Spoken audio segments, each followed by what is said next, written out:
Well, hello and a very warm welcome to you wherever you are in the world. It's great to have you with us. It is time for the Para Judo here at the Paralympic Games. You probably saw those wonderful shots there of the Champ de Mars Arena, just in the shadows of the Eiffel Tower and in the shadows here of the horseman who's about to blast us off here and let us know that it's time for the big show. And of course, kicking things off in customary classical French theatre style, we're going to have the coup de baton. But before we have that, we have Neil Adams, our judo expert, world champion, double Olympic medalist. How are you this evening, sir? I'm doing great. We had some great judo in the earlier rounds, and we saw some great ippons. I think we were both talking about it, weren't we? Just saying how good the judo was and how positive, and it was really nice to see that there's so much variation. And I always like to see the transition from standing down to ground, and we saw a mix of the two. So hopefully we're going to see some great matches tonight in these medal matches. We're going to see it in the company of Neil Adams, our resident expert, as we go from the outstanding techniques to the outstanding moments and outstanding athletes of yesteryear. Julianne Taurin, two-time Olympian and bronze medalist from 2008. She will lead out this opportunity now. And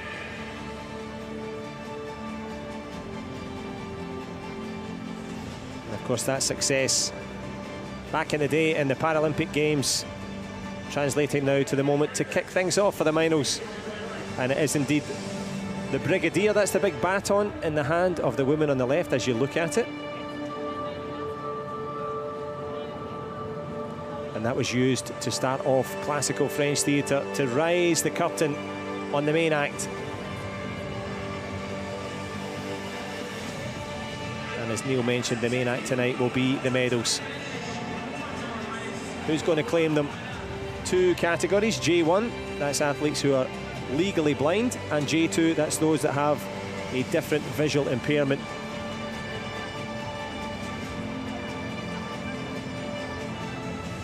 In the Paralympic Games in Athens 2004 and in Beijing and indeed in London, Julianne Taurin was a great representative for the French nation, claiming that bronze medal in China in 2008. Claiming now centre stage for three big blasts on the coup de baton. Mesdames et messieurs, ouvrir cette session à la française et comme au théâtre, place aux trois coups pour lancer la compétition. Ladies and gentlemen, in order to open the session with a bit of a French touch, just like in theatre, it's time for the trois coups to launch the competition.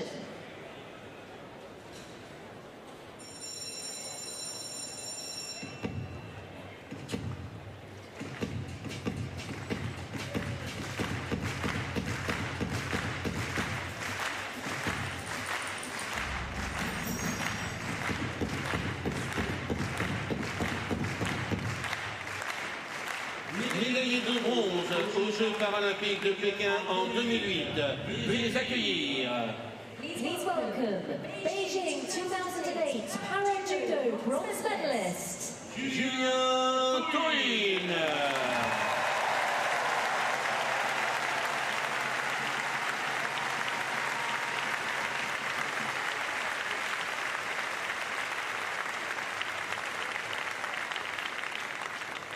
Well, our three-time Paralympian will now give three big blasts.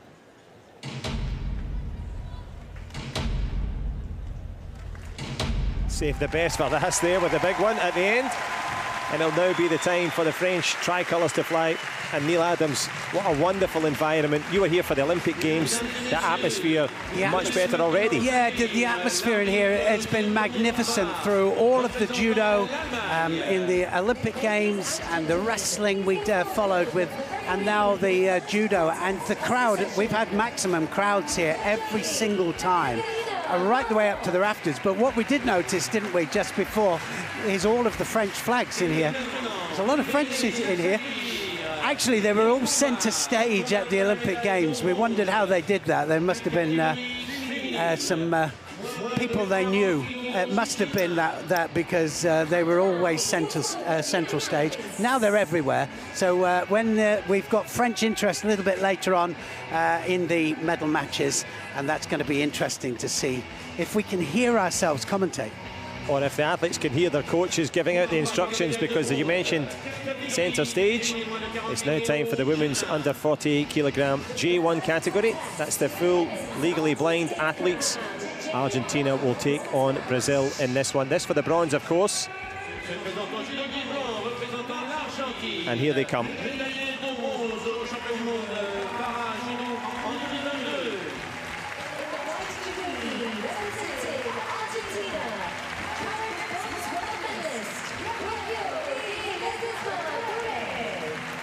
Well, Rocio Ledesma Dure, she's going to have to be strong in this one.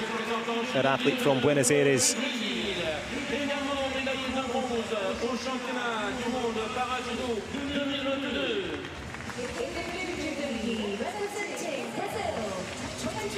Yes, they both had really good bronze medal final repechage matches, and both scored Ippon, so that was nice to see. So they'll be coming out here full of confidence. Full of confidence and indeed full of instructions from their respective coaches, trying to get them calm and ready for this one. Guillermo Traba, just a Brazilian coach there, bringing things into play. A chance now for Rossi do Nascimento to do the same. And you mentioned that route through. If you're brand new to para judo, don't worry, you're in capable hands with our expert Neil Adams. But also, it's really nice to see Neil, as a non-judoka, looking at this with the referees bringing the athletes into position. Yes, and especially the J1s, they're totally blind, so they have to be led in. Some of the J2s can make their own way there. They just need to be kind of directed to the centre. And then it's hajime, and away they go. And it's all about the grips, and that is the key point here, is that the gripping in judo is the key point, the start of the technique, and right the way through the throws to the finish of the technique. They start standing and they start gripped up, and that's the difference here. And they have to keep two hands on. They let go with one hand, they've got to go in for a big attack, or they could be penalised. But the penalties, just that little bit more lenient in the J1.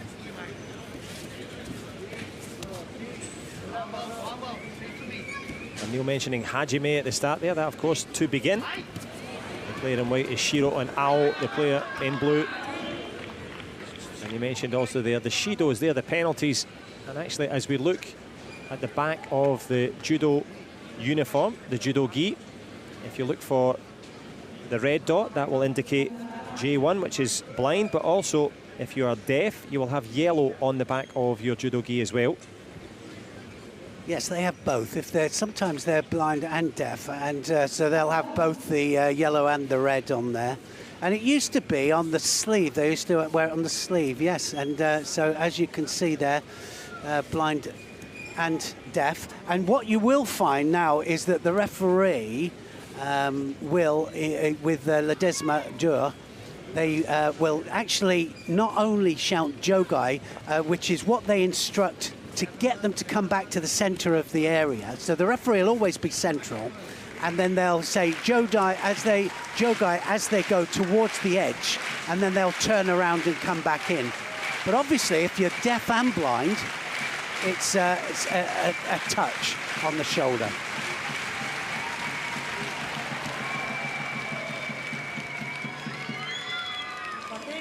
And there it is, that touch in the shoulder that you mentioned there from the referee.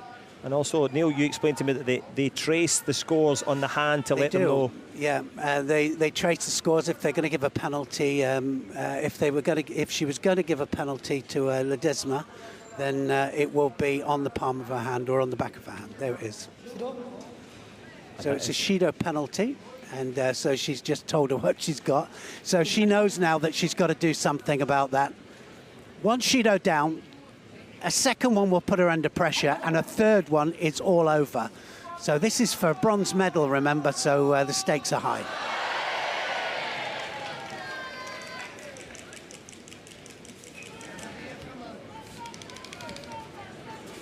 Takes her high.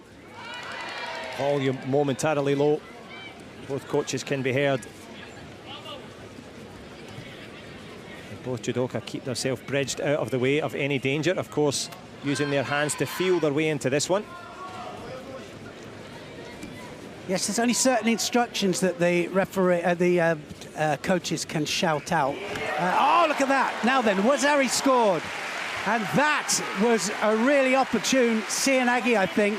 And it's, well, I'm saying it's unusual, but we've seen a lot of forward throws. Mostly we see backward throws, but that was a nice one there. And she landed at around about 90 degrees. It's got to be a 90-degree landing to get a Wazari flat on the back with impetus, with power, and it scores the ippon. That wasn't quite the ippon, was it? She might get it. I think even the Wazari... No, they've taken it off, so it didn't get the landing. They've wiped it off there. Yeah. So ippon, of course, would be a knockout, a winner, and Wazari a half point. 2 of those Wazaris, you win the match. Yeah, and sometimes they go really high up into the air. We see it a lot, you know, and of course, you can't score the actual flight. You have to score the actual landing of the opponent. Oh, that's going to be a score. Oh, ippon scored, flat on the back. And, well, the back patch has to disappear, and it has to be with a certain amount of force, and that's a bronze medal. Brilliant stuff. How pleased does she look? Wonderful moments for Silva de Andrade. Well, Silva taking the bronze and taking the hearts here of the Champ de Mars Arena. Super quick finish will be confirmed now by the referee, and of course they will confirm it, as they have done all the way through, with that lovely sporting spirit, as we see that wonderful moment there.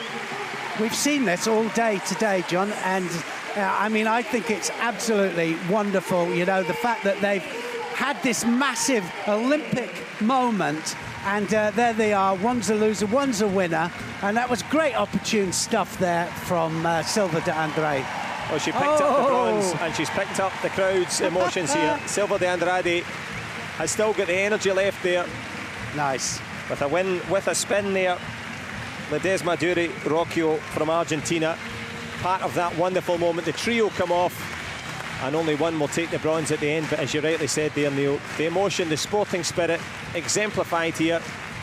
And there's something special about it. You go from being rivals to being instantly respectful of each other's achievement. Well, that's the most remarkable thing, isn't it, about our sports? You know, we're both in martial arts, and, you know, the deep respect that we have for each other, and when it's all over, we could become great friends, you know, and I think that's a wonderful thing. And that was great opportune stuff there. She went very, very low to the ground there. It was a great change of direction, and she just propels her onto her back there. Silva de Andrade there with great tewaza. The hands were magnificent. Not quite as good as that one there. I don't know how many points that's worth. It's certainly worth a bronze medal for Brazil, and a great way to start things off here. The knowledgeable French fans creating a wonderful atmosphere, and just a great start to this one. That is in the books now for Brazil. And in the corresponding bronze medal contest, we have Greece against Turkey, near neighbours in terms of their location, and they're on their way.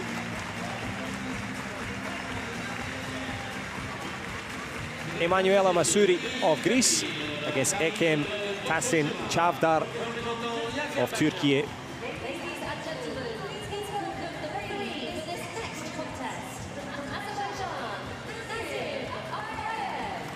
So congratulations, of course, to the referees who have been selected for these big moments.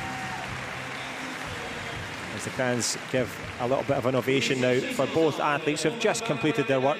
Now, attention turns to this corresponding bronze medal matchup.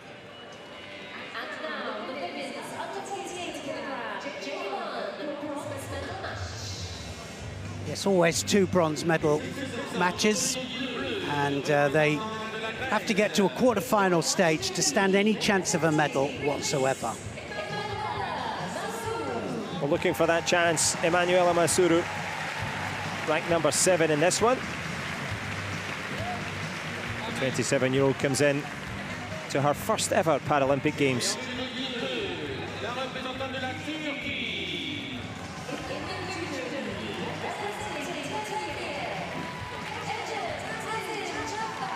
Well, Ezim Tavin Chavdar, ranked #1 in this one. Paralympic bronze medalist in Rio, competed with distinction as Nasim Umbayev, the centre referee, gets ready to welcome in the world silver medalist from Turkey. And Neil, this is a position that you know oh so well. Game plans have been run over in the call room. You've thought about this prior to the Paralympic Games. What's the key message now as a coach coming out?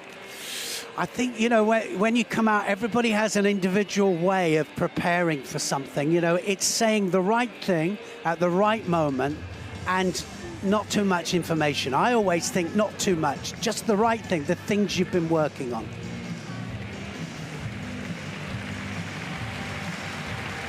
So who can take use of that information? Will it be Chavdar or Masuru? Masuru of Greece, and Chavdar give that respectful bow. And the only difference between Olympic and Paralympic is they start in this position here. They're gripping up for the 4 minutes and they're underway. Yes, 2 hands on has to be. Drops Sianagi there and she's right on her now. Now we're seeing the transition. Tassin Chavdar straight into the attack.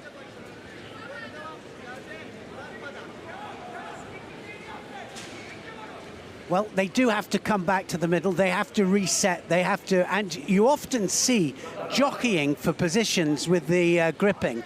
The referee sometimes will warn them because they'll like to get sometimes arm over the top or arm underneath, and they'll only get 2 warnings and then they get a penalty. You're telling me that elite athletes try to take advantage of referees? Yeah, they do. You know, surely not. No, they do. Of course they do. The shortest route to victory is what's required. True.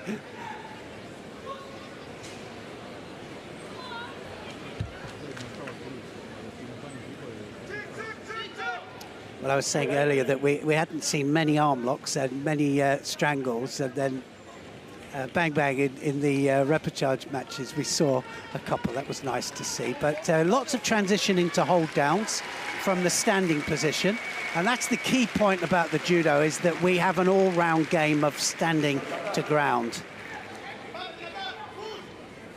Now watch the change of posture as soon as they say a jimmy there into the defensive position, and then one attacks. Oh yes, Wazari scored. So Tominagi right the way underneath there and takes her opponent. You could see it was a 90-degree landing.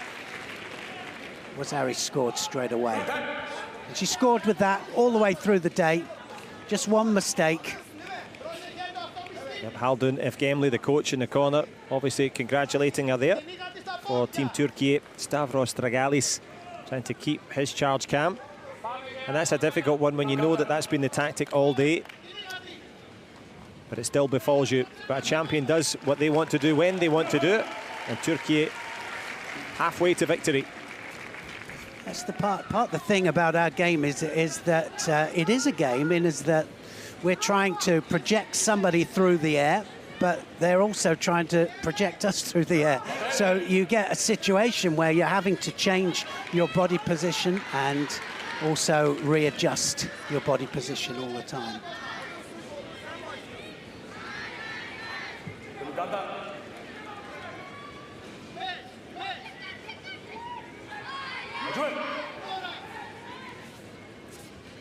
She's going to do it again as well. She's setting her up all the time for the stomach throw. There it is. So just change of direction this time. Now she's onto the arm. Now she's got a possibility here. If she can latch into the arm properly and get her head in the right position, she'll also try and change and bring her back towards us here. She hasn't quite got the right balance for it, so she could change direction, but it's the pressure into the arm and into the elbow rather than into the armpit, and she didn't quite have the right balance there to straighten the arm.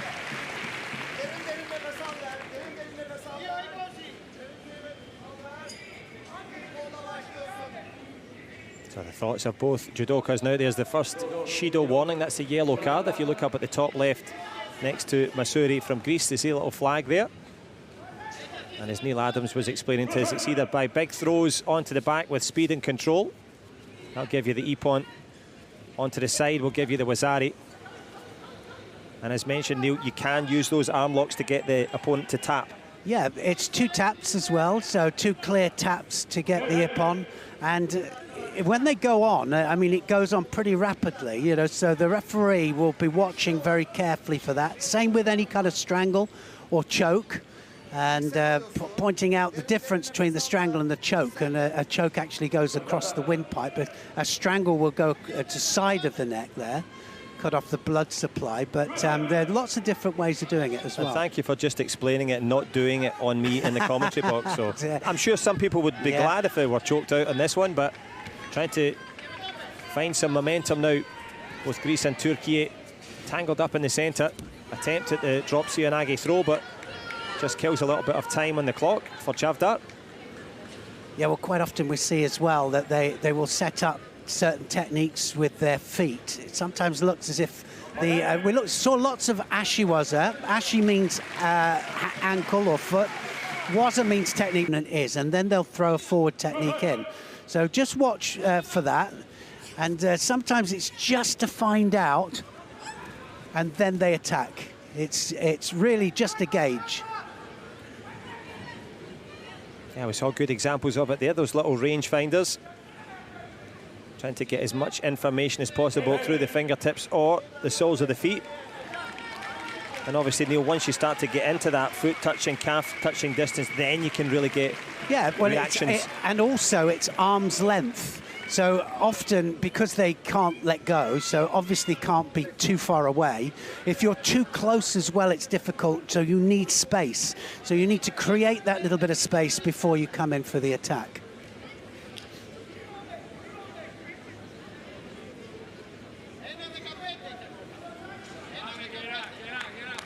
So by a hair's breadth so far, the Wazari helping Chavdar out. Emanuela Masuro still has plenty of time to respond for Team Hellas. Beware of Greek sparing throws. Can she bring to bear her skills as we creep towards the last minute now? Yeah, 4-minute contest, and if it does go 4 minutes without a score, it will go into golden score. Then any score wins, but we haven't seen that situation. Not many times. That's a second Wazari. So she scored a second Wazari there with that Ashiwaza. This time the foot sweep was successful. She blocked and she pulled. She used the hands. Remember what I said earlier about the hands start the technique. They also finish it as well.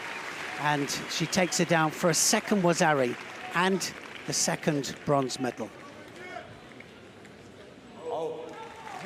Magical moments here at the Paralympic Games.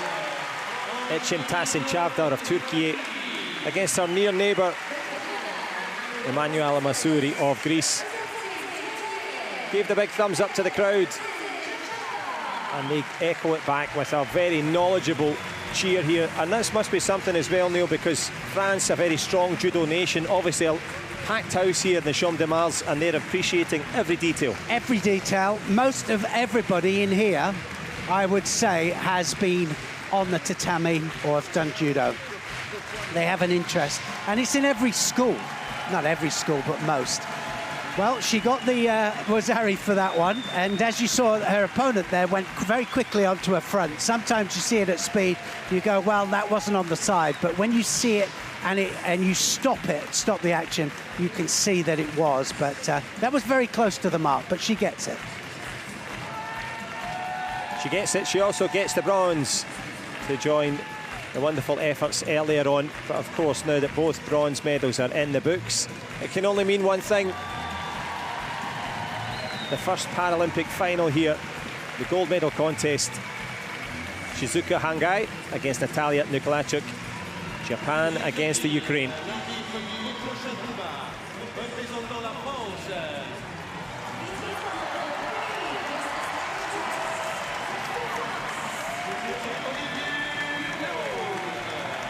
The fans flying the flags here in the Champ de Mars. Whose hopes are going to be flagging when it comes to the final now? There was a guy selling the flags outside. He sold out. Did you buy one? No, I didn't. I was the only one that didn't. Well, who can cash in now when it comes to the gold medal contest? Women's under 48 kilograms now, the J1 category. And here she is, the 36-year-old Hangai Shizuka from Iwaka in Japan. It's now her 4th Paralympic Games for the Asian Para Games silver medalist.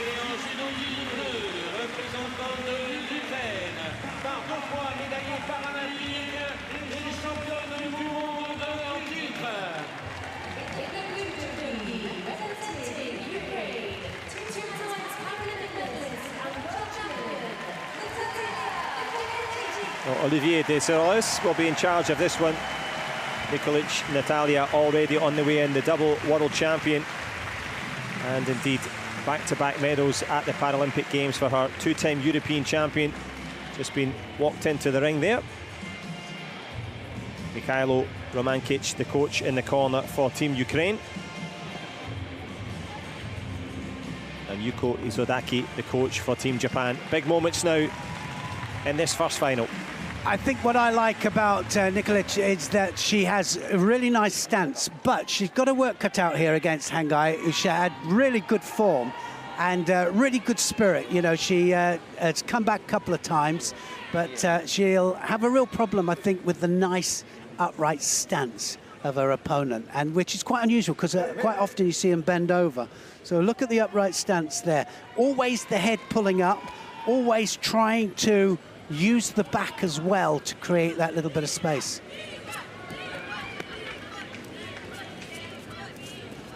Neil Adams providing us with the expert analysis, the difference in stances as they try to advance in France for this possible gold medal, both in the J1 category. The little red dot on the back, the aborted throw halfway through there, is not just the Japanese flag, but also the J1 as a possibility for the referee there. Wasn't far off. That little strangle there was the lapel. Sometimes when you have the lapel and they drop down, it automatically wraps around the neck, which creates a strangling situation. So it wasn't far off. Almost the lapel show, but not quite. Here we go. Gripping up again in the centre. Well, she'll keep the head back, and then she'll come across for the right leg of Hangai, and she'll know where it is because she can feel it, and she feels it through her back. Look at that, change its direction. Oh, a great change of direction then. Drops Siotoshi there, and when it goes downward in trajectory, it turns into Siotoshi, and Seoinage is more from a standing position. And now she's looking for the groundwork to finish it off. And the crowd's so appreciative. They loved it.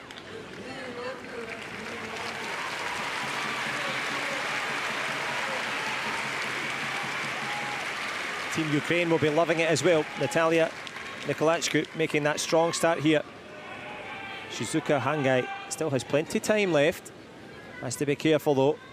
And Neil have felt the strength straight away in that upright position. She feels the awkwardness. She's tried 2 or 3 times to tap to the back of the calves. Why is that? Well, they tap, just like I say, to feel the range. You see her going to the inside of the legs there, and then she knows where they are, and she can feel the distance, and then she can turn and rotate to the forward position. But it's the change of direction that's messing her up, and that's on as well. She's got the strangle on, and she has to turn inwards to release the pressure because the strangle was actually on there. So when they go down, because of the grip, they have to make sure they keep the neck down, because if they keep the neck up, that's why they both nearly got caught with it. Well, Kokichka is Ukrainian for turtle, to keep your neck tucked in. She's having to do that just now at the moment. Natalia Nikolic, she has that Wazari advantage. She's halfway to victory as we're halfway through this engrossing final now. What a great final this is. And she might come on top here now if she can get away from that leg, tie up the top half here and come round the legs. She might find it difficult because the Hangai will be quite good with the groundwork. She's going to come round the other side though.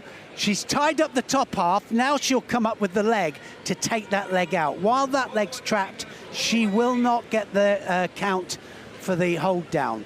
And then if she does get it out, she'll only need 10 seconds for the hold down because she's got a Wazari on the board.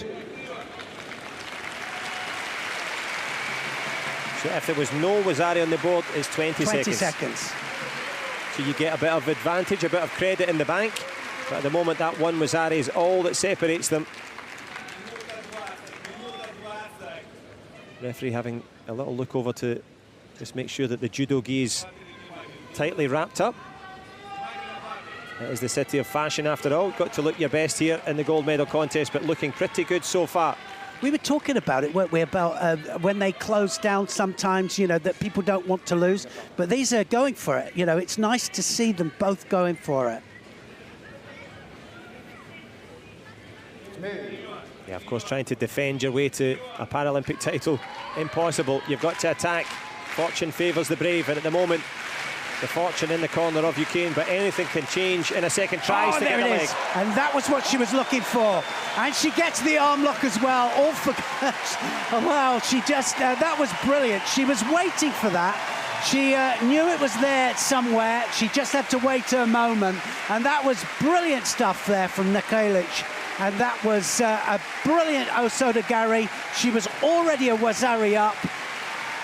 And now she finishes it off. Not only did she throw her, but then she turned around there and she arm locked her, well, just for good measure. And in doing so, she's locked up the Paralympic title here. Natalia Nikolic from the Ukraine. Wonderful moments for those back in Ravine and knows exactly, who knows what it means. Hangai Shizuki just says, well done, silver medal for Team Japan. But the emotions beginning to come out now as they take their moment in front of the crowd. That's a massive moment. That was absolutely brilliant. I mean, you know, such good judo. We've seen some great judo today. And, you know, that upright stance, for me, was one of the key points, because not only was she resisting, not just with body posture, with the hips going out, which is called a jigatai, but also she was in a standing position ready to come across, and also defending with her hips and her body. Look at this now, waiting for the right moment. That was the first Seoinage there, very low Seotoshi, Seoinage movement, and there was the Osotogari to finish it off. Absolute brilliance.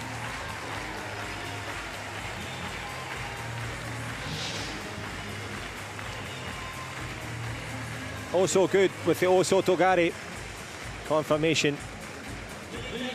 Nikolic from the Ukraine taking that inaugural Paralympic title as we turn our attentions now to the men's under 60 kilogram grouping as we see the final rankings overall.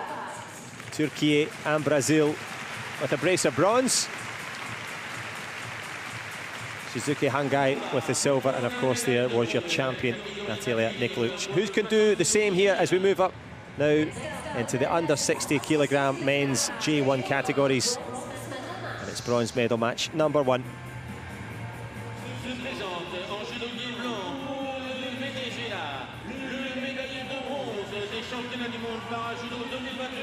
So here he comes, Marcos Dennis Blanco.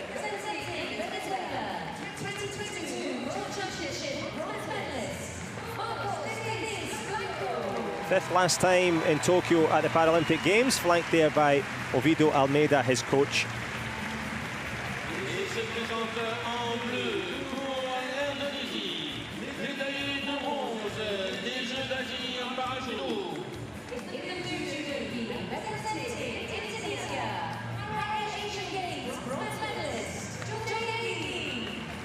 Well, Junaidi, and he comes, the man from Garut in Indonesia, age 28, flanked by his coach on the way into this one from the Republic of Korea, Lee Yong-il. And this is their route through, Neil. Yes, well, again, just fantastic judo, and of course being the lightest weight category, we're going to see it's fast, it's a lot of drop shoulder throws we see, and it's extremely quick as well off the hajime. So just expect all systems go from the off. Hajime, of course, meaning to begin as they begin this 4-minute contest. They are gripped up, searching for that dominant position. If you throw your opponent straight onto the back, you win by ippon. If you throw them onto their side, you'll get a half point. Other than that, we have Neil Adams for the expert analysis as our referee stands them up. Lee Yong-il, the coach in the corner. Yes, I think that's one of the big differences here at J1 is that they have to just put back into the middle again. They have to readjust their gripping again. So it's in their interest, especially if you're a big thrower, to keep the grip. Make sure that you've got a dominant grip, and it's all about dominating the grip. You dominate the grip, take your opponent's grip off, and you're going to be in the position to throw.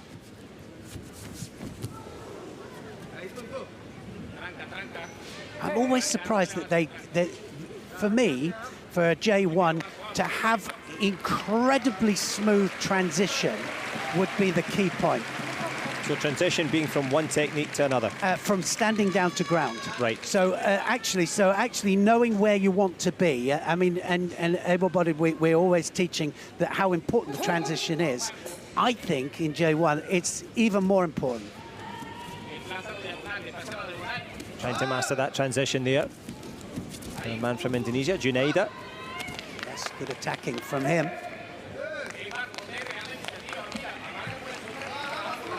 And so obviously athletes are unable to see, but that muscle memory, is that what's helping them to get from that standing position to the ground and doing it continuously? It's muscle memory, and also they're using different senses to know where they are. And the reason that the referee will always bring them back to the middle is if they just shout hajime, because you think, well, let's just shout hajime, but if they're near the edge, they don't sometimes know because of what's happened before that they're near the edge. So that's why they always bring them back to the middle. Oh, that's a score. Wazari, great counter, waiting for it.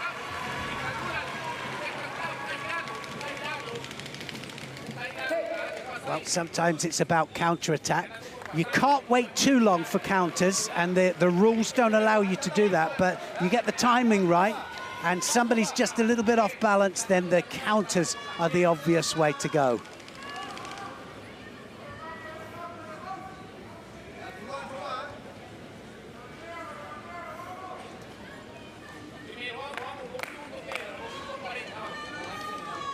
If you have just joined us, you're looking at it thinking, what's the scores, what's going on? Venezuela, 1 Wazari, that's a half score. The ippon would be the full score to take the win. And it's a 4-minute bout. They start off gripped up like this, and as Neil Adams, our expert, has told us, it's about getting that dominant position as both men push their hips back to try and stay safe. Yeah, he's trying to come across there, as you saw, and you know, you get it a little bit wrong. Remember that they can't see, so it's all on feel. So sometimes when they come across, the opponent's not always where they expect them to be, and that's why the counters then become very prevalent, you know, because they then, if it's controlled with the hands, become a major technique. So the hands, even more important.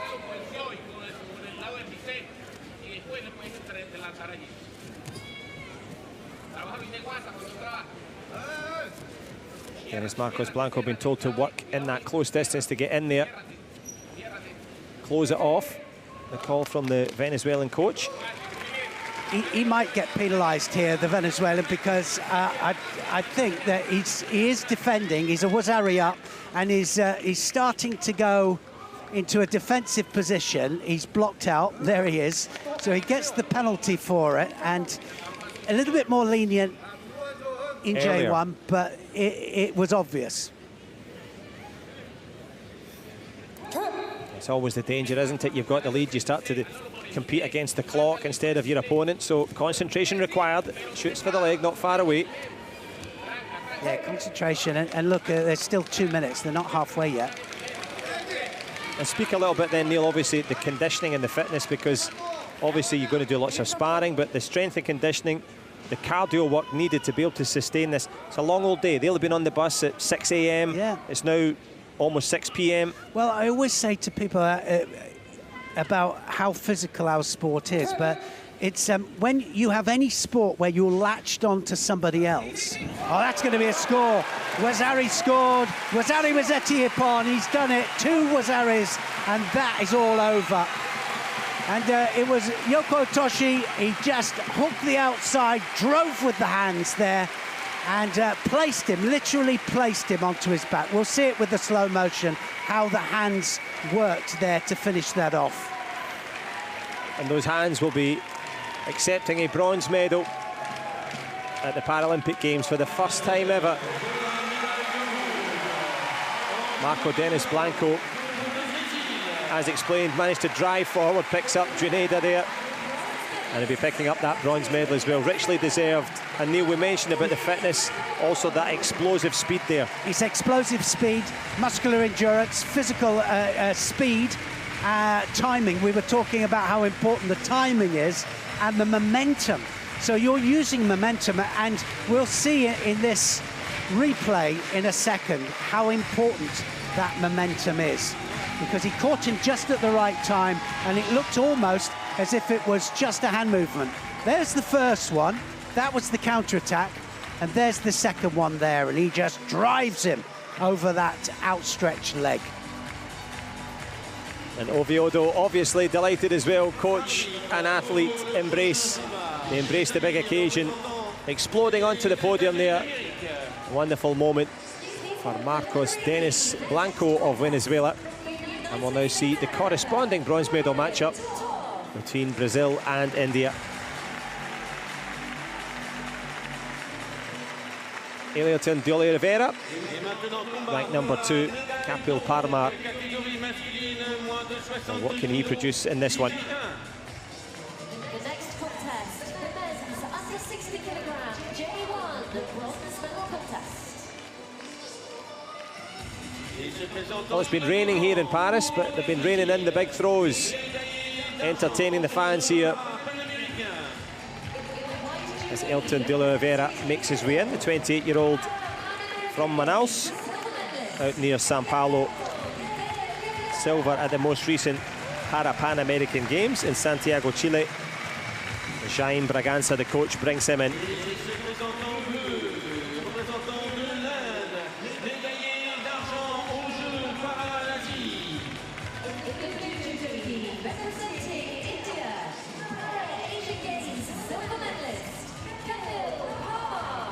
Kapil Parmar on the way in now, the 24-year-old from a place in India called Lucknow. I wonder how much luck he'll have in this one as Brian Toth brings them into position for this one. The silver medalist from Hangzhou, the Para-Asian Games a couple of years ago. And in terms of matchups, the route through here. Yeah, that's the route through. Again, just one mistake, each of these. And they've just come off a win in the repechage finals, and now they can see that there is a light at the end of that tunnel, right? There's a possibility of a medal, and away they go. I think that's really good as well in combat sports, Neil, where you have to compete for the bronze. Yeah, and actually the only medal that's lost is the silver medal, isn't it? We talked about that, but that's why you see the silver medalist is the only one not smiling on the rostrum. There's not too many silver medal celebrations, but you'll see the big celebrations here as we get into the business end now. A 4-minute bout. Here's the coach's view. It's one or two of the coaches got slight reprimands a little bit earlier on, just talking when they shouldn't do. They are allowed to shout certain instructions out. That's the difference as well from a coach's perspective than able-bodied, because they're not allowed to, other than the mates, but most of the instructions will come in the mates. And you, if we get ever a close-up of the coaches, you'll see them shouting as soon as they go mate like that, then they get all their instructions. Hopefully not too much instruction, but just the right things. Oh! And he caught him. That's in Hippon. And Soto Makikomi there. That was a mistake there. And you can see that, well, De Oliveira, sorry, just stopped. And he was straight in there, Palmer. Yeah, you mentioned it there, the coaches, Jean Bragança of Brazil, looked dejected there because that momentary lapse in concentration, Capel Palmer capitalises, and it's Palmer in Paris takes the acclaim, and it just shows you exactly what we spoke about there, Neil. I'm sure Munawar Ansar Ali, the coach for Team India, will be elated because it was that presence of mind to not switch off for that split second. He just took his opportunity there, you know, and he felt it. And sometimes, you know, that opportunity comes from a little bit of lax in the arms, and the tension just goes, and you go, now's the opportunity, and he was in, like a shot. And he'll be shooting up onto the podium as we see all the opposition coach and athletes embracing the moment and making sure now that they get back down the steps safely. But that step there, Neil. Hajime, as he was saying, Hajime, he must have just got it out, because then the Makikomi came. He just swung the leg across there, and coach says, I'm not so sure that was on the Hajime, but, well, that's the rule. And they all know that's why the bottom goes out sometimes, but in this case it didn't happen. Right on Hajime, which means to begin, as it begins to become clear now, the successes in the bronze medal matches. Also in the bottom right of your screen, the podium is already there. Who's going to be on it at the top of this one? Iran or Algeria? Syed Messam Banitab Khorram Abadi from Iran. A big name in the sport, of course, is Syed Abadi. And he goes against Boumar Abdelkar from Algeria.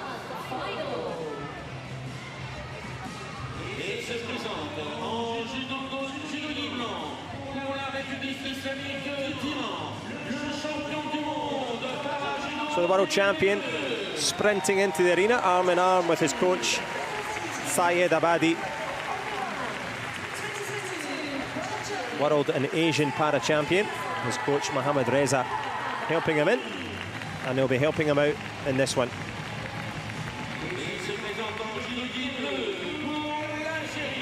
Six years his senior.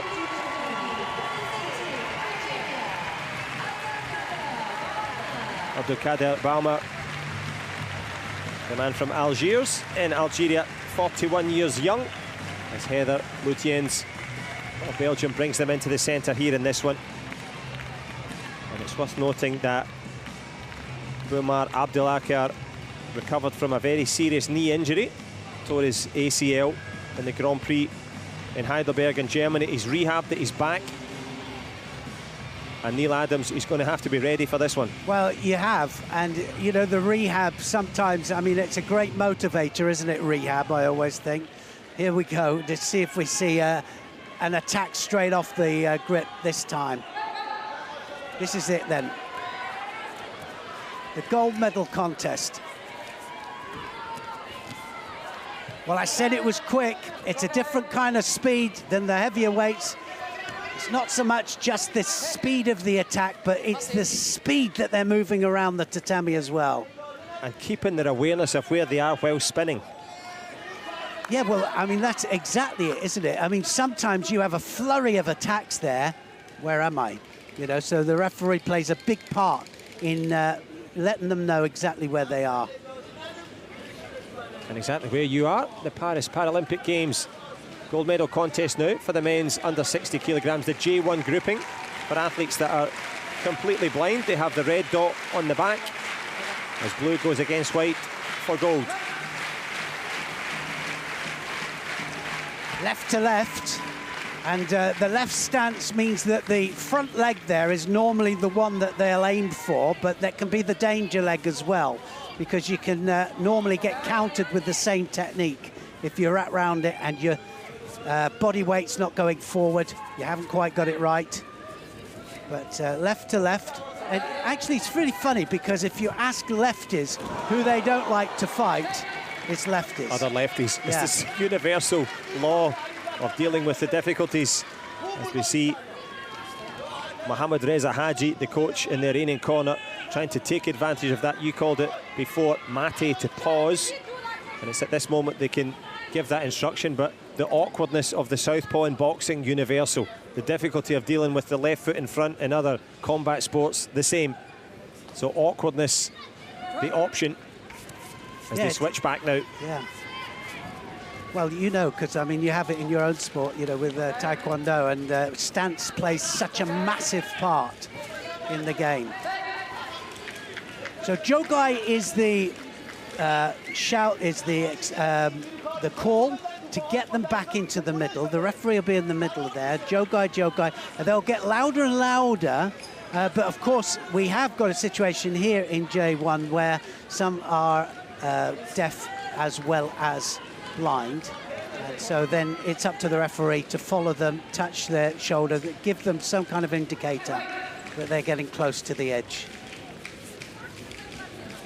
And I've been very impressed with the referees as we try to hook that leg round there. They've done it and they haven't been obtrusive. They've not been in the way of the action, the referees. They've let it flow, but kept the athletes safe. This is a raised platform here at the Champ de Mars Arena.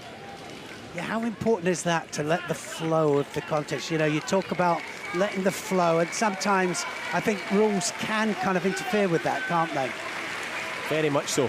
You mentioned the transition from standing up to being on the ground. The referee doing outstanding work so far, as they have done, as they try to battle for that They're top battling grip. for the inside grip. So they're both of these now. They'll get a warning if they don't. So she'll warn them in a minute, and then there'll be a penalty at the end of it if they're not careful. Well, what could be at the end of it is a gold medal. Who's going to make the big moves? Both men keeping it defensive. Sayed Abadi, the man from Iran.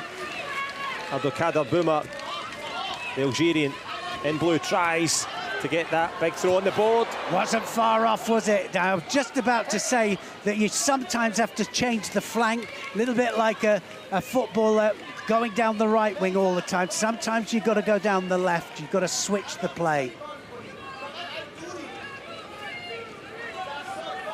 But the big goal, of course, the gold medal. Still plenty of time. Concentration, the watchword now. The Islamic Republic of Iran. The view from the coaching corner. That one little Shido penalty. Yeah, it doesn't seem much. You think, well, one Shido, I've got another couple, but you haven't. You've only got one other. And it changes the play, because then you go to defensive mode, because you don't want to make a mistake. Now, can he do it? He's following it down, looking for the opportunity.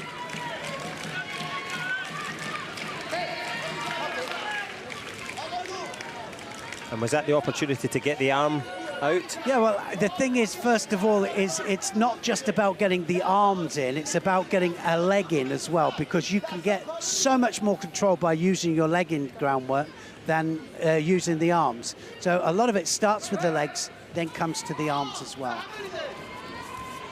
Well, who can get their hands on the big gold?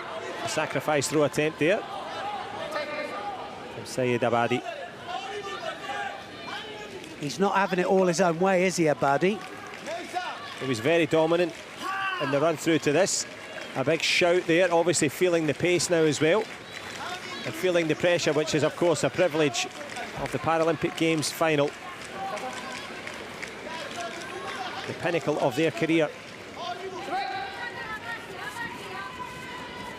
They're going to attack again now.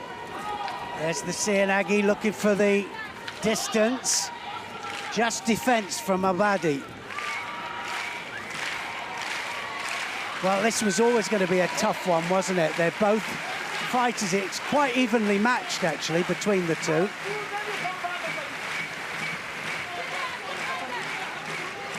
Yeah, as you would hope in a final. It's the men's under 60 kilogram gold medal contest. Iran and Algeria gripping up as hard to do, tries to get that push into the belly for the throw over, but well defended. Yes, he kind of expected it. Now, he's got possibility to get this leg out. If he can get one of the legs out, and he had to do it fairly quickly, the referee will let it continue as long as it's progressive. It has to be progressive.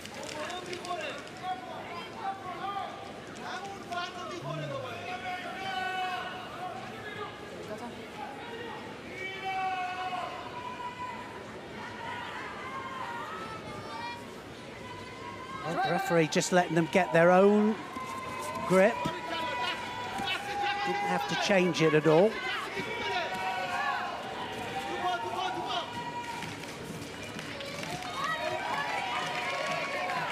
Well, they came out spinning and turning at high speed, tries for that kick over, but again, the crowd understanding that that wasn't fully executed. Yes, the Tomoe-nage that he's trying, you can do it with both legs. You can do Yoko Tomoe-nage, which is off to the side, Yoko meaning side, and you can do one that goes traditionally more over the top, which is just completely over the head, which is the kata form of the Tomoe-nage. We're going to have a little conversation, I think, here, just to ask the coach to calm down a touch here.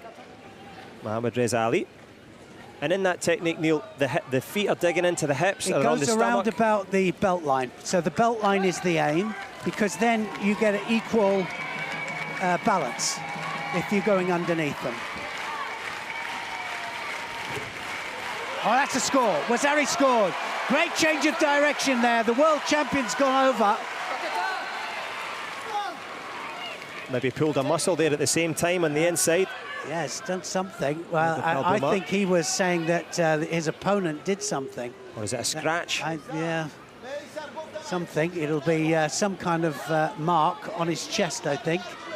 But the big thing that'll be around his chest could be the gold. He's got the Wazari. He's halfway with 40 seconds to go. He certainly yelped up in pain there. Yes, they're going to have a look to see what happened there. And, well, Abadi is being accused, I think, of doing something. So we're going to have a little look, see what happened there. But he was really quick with that, wasn't he, Bauma? Yeah, Bauma, he scores, and to prevent him closing it down, something happened underneath. Yeah, there was a request straight away there for the video review. We'll not be privy to exactly what that was. No, normally we can see it, but we haven't got a possibility to see what they're looking at here.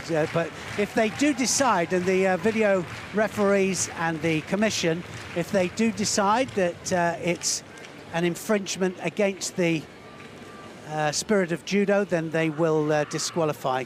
That would be Hans Hokomaki. That could be the difficulty for Syed Messam Abadi. The man from Iran already won Wazari down. They're having a little look here to see if he needs the doctor's attention. Looks like it. He's coming towards our commentary position here to get some medical repairs. We'll obviously give him his dignity as we find out what that is, but he looks to be okay to continue.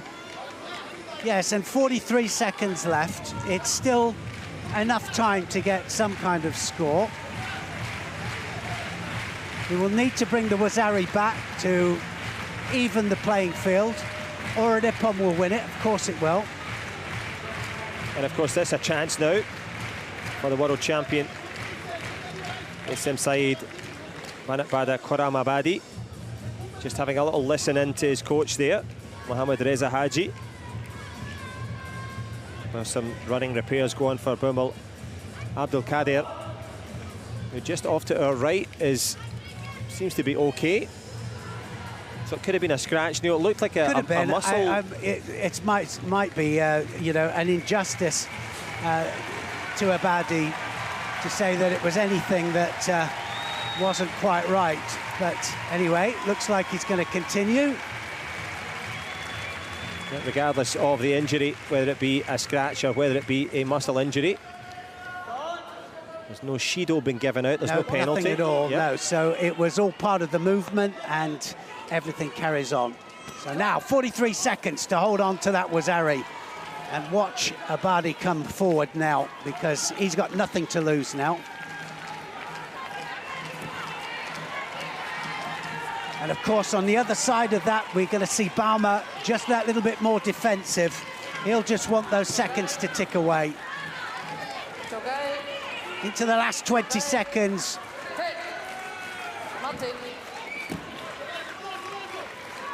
The referee just telling him to stand. We'll take a pause. We'll go into the dying embers now of this gold medal contest. Both coaches trying to do their best to encourage both judoka down the stretch here. But now the business end. Who's going to be the Paralympic champion in the under 60 kilograms? You've got the best seats in the house. Watch and enjoy. Yes, Abada now just needs to stay moving. One good attack, offense is better than defense. So rather than risk another penalty, he needs to keep moving. Now this is crucial now. He wants the inside grip here. And away they go, and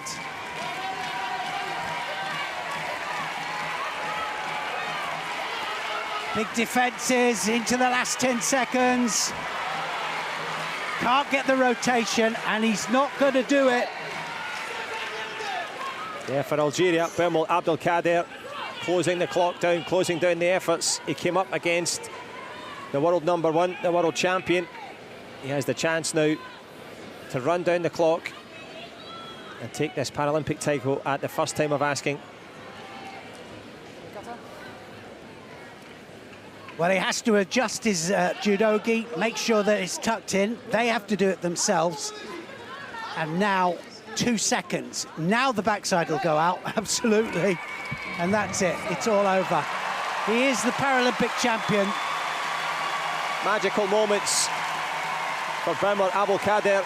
Came in as the underdog, emerges as the champion. Started off at a high pace, giving Syed Abadi the run around early. Landed that one Wazari. If you're going to win the Paralympic title, you do it against the current world champion. That's the way to do it. Good performance and great sportsmanship there from Syed Abadi. Well, the sporting spirit of both men, the Paralympic champion. Great moments for Team Algeria. So much effort, intensity in the training, and that desire paying off there. He wasn't favoured coming in. Abdelkader Belmul, the favourite going out, the Paralympic champion here in the under 60 kilograms, in a really good final. Yes, there was the counter. Well, again, waited for the opportunity there. A failed attack there from Abadi, and he gets Tewazed over. Quite right. It was a good score, and he was on his side. And the crowd are on his side as well. Wonderful exhibition of judo. Silver medalist going to the Islamic Republic of Iran for Syed Abadi. Abdelkader Belmul, the Paralympic champion in the men's under 60s, as we see there. The overall standings, outstanding stuff. A brace of bronze for Venezuela and India. Iran with that silver. And the Paralympic champion for the first time for Algeria. Congratulations to him.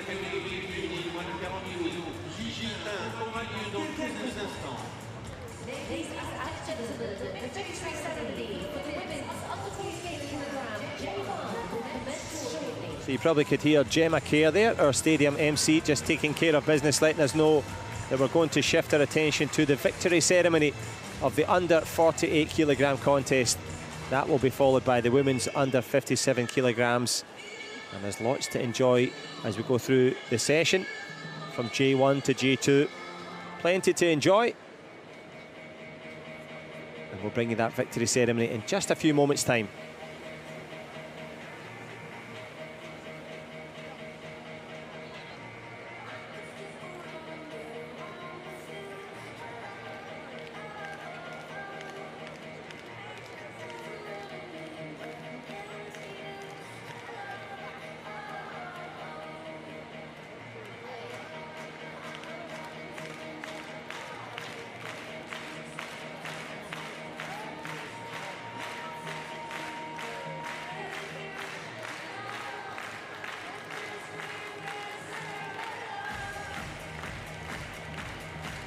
Well, coming to say hello in a few moments' time will be the medalists in the women's under 48 kilogram J1 division.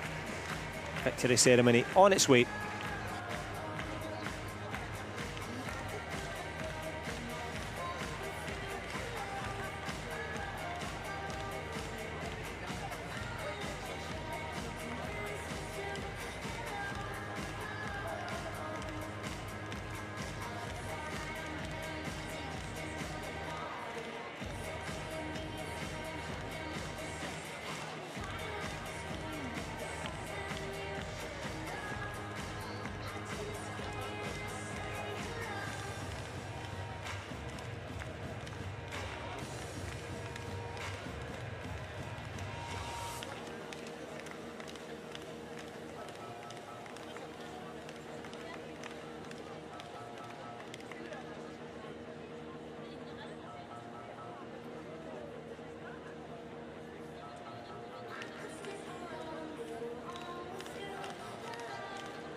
So if you're just tuning in looking for the Para Judo, you're just in time. The women's under 48 kilogram medals are coming up in just a few moments' time, and we'll bring you all of that action, followed by, of course, all of the judo for the remainders of the sessions. Medals only now at Champs de Mars.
So you're joining us just in time for the women's under 48 kilogram victory ceremony, on its way in just a few seconds.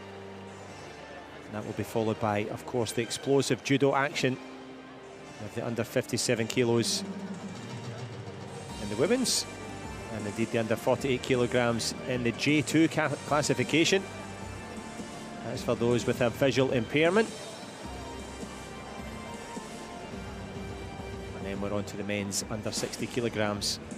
So plenty more judo to come, plenty big medals to come now, and thank you for staying with us.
Mesdames et messieurs, la cérémonie des vainqueurs pour les féminines, moins de 48 kilos, J1.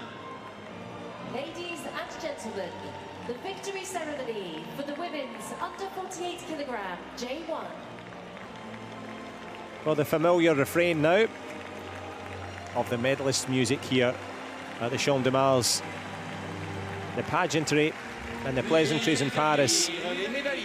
And these are very pleasant moments, of course, for the under 48 kilogram grouping.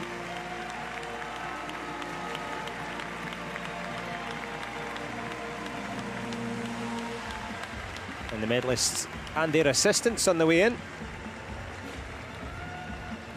And no assistance required when they were on the mat.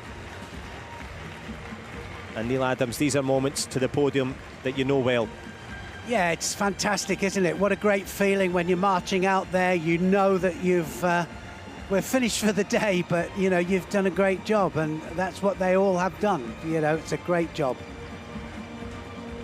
And doing their job now will be the guides, just helping them up, just to know exactly the step that they have to take. The medals will be presented by membre du conseil exécutif de l'IPSA. IBSA Executive Board Member.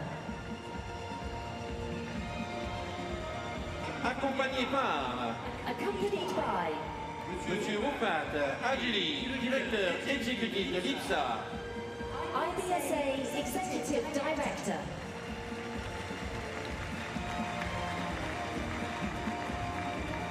Médaillée de bronze, représentante de la Turquie et représentante du Brésil.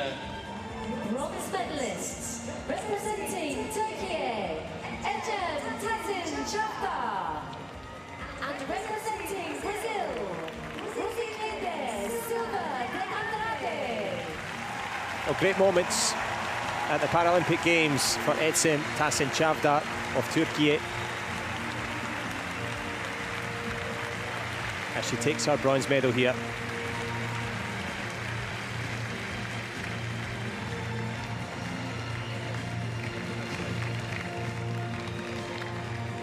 Yeah, what a great performance from these athletes, because it was some great judo. We've seen a real mix of different counters. Big smile there, look at that. That smile says it all.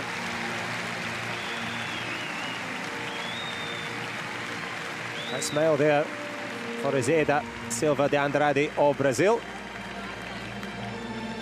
And they'll be smiling as they take their souvenir Bonnie Frisians, and I like the touch here with the golden boot as well. Something a little bit special for the medalist. Special moments for Turkey. Ecem Tasin Chavda, Paralympic Games bronze medalist. Rosilene Silva de Andrade, likewise for Brazil. Japan, Hangai Shizuka.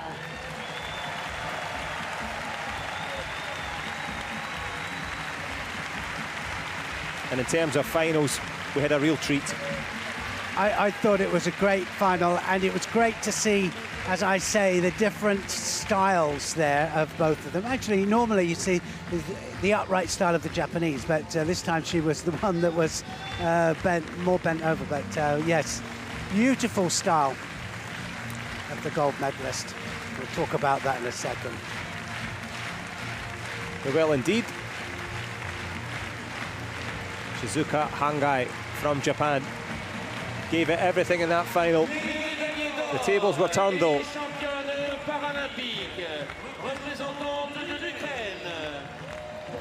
medalist and Paralympic champion representing Ukraine, Natalia Nikolic.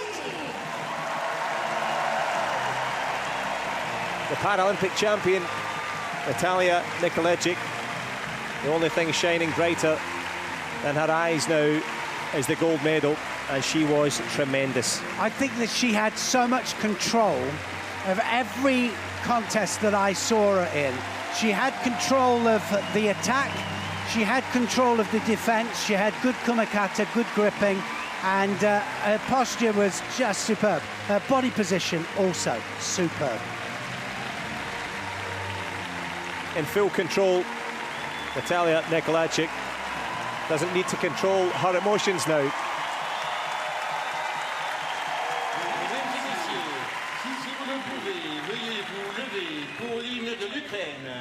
Ladies and gentlemen, please stand if you are able for the anthem of Ukraine.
Magical moments at the Paralympic Games here in the Champ de Mars. The Paralympic champion in the women's under 48 kilogram J1 classification, and she was class from start to finish.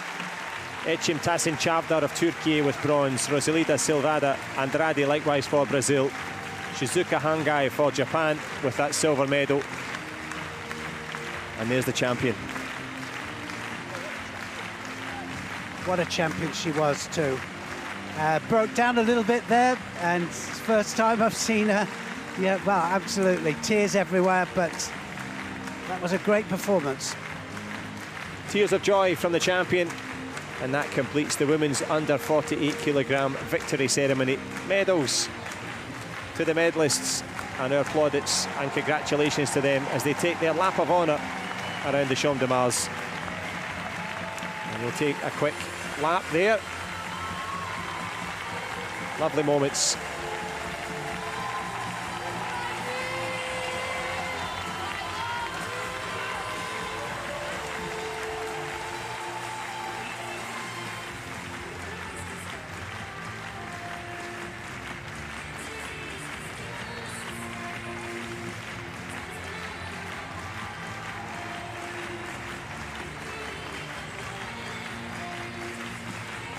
Moments of joy at the Paralympic Games for Team Ukraine. Some momentary relief and joy for all the Ukrainians. Natalia Nikolajczyk delivering in that one.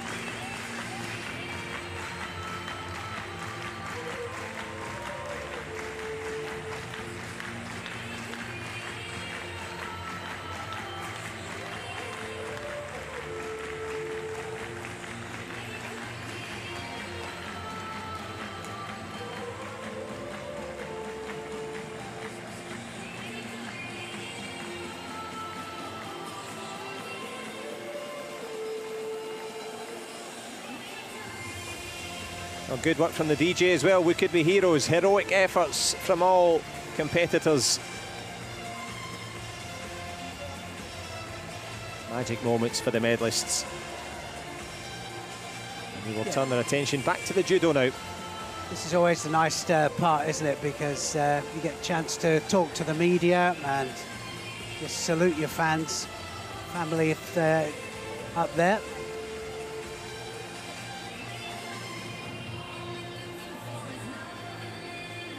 And you'll know it very well, Neil. You train in isolation, you and your teammates sweating and struggling and working away. And suddenly there's the bright lights, there's the music, there's a lovely arena, and this is their moment to enjoy it. It's a great life, isn't it? I mean, we have this great life for so many years, and then all of a sudden it's kind of tailing off, and you kind of know it's coming to an end, and then you have to buy your own training gear and stuff like that. You no longer get paid to do it, No. You have to pay to do it yourself. Exactly. But paying the price and getting the rewards there, excellent stuff. And coming up next will be the women's under 57 kilograms as the referees get themselves ready.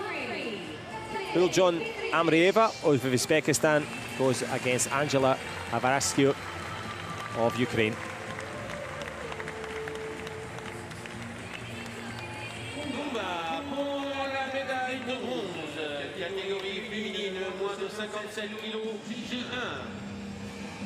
And now, the women's under 57 kilogram J1 bronze medal contest. Se présente en judo blanc pour l'Ouzbékistan. Médaille de bronze aux Jeux paralympiques en 2022. Well, a big cheer and a big moment now for Uljon Amrieva. The 25-year-old makes her way into this one. That bronze at the Asian Para Games, the biggest medal in her career. Can she make it a Paralympic bronze to match?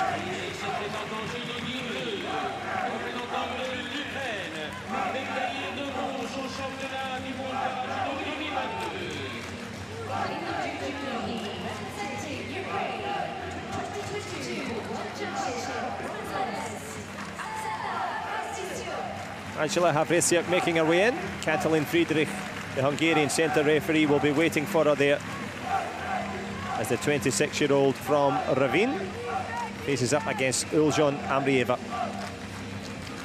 Yes, again, looking to a good open match, and I often talk about a match being open because it is a thing that sometimes you can be afraid, especially when you get to a Paralympic medal match, afraid of losing, making a mistake. But we like to see an open match, both going for it.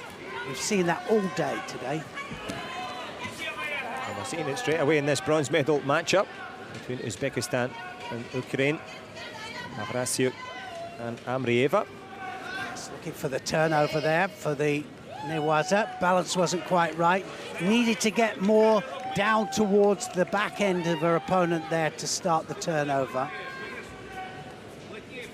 For those of you brand new to para judo, Newaza is those ground techniques. And you can still get that submission. If you hold your opponent down for 20 seconds, you can take the big win. Yes, arm lock or strangle for submission as well. So 3 different ways of winning. There's only one way of throwing, well, throw your opponent onto their back with him, because there's lots of different directions that you can do that.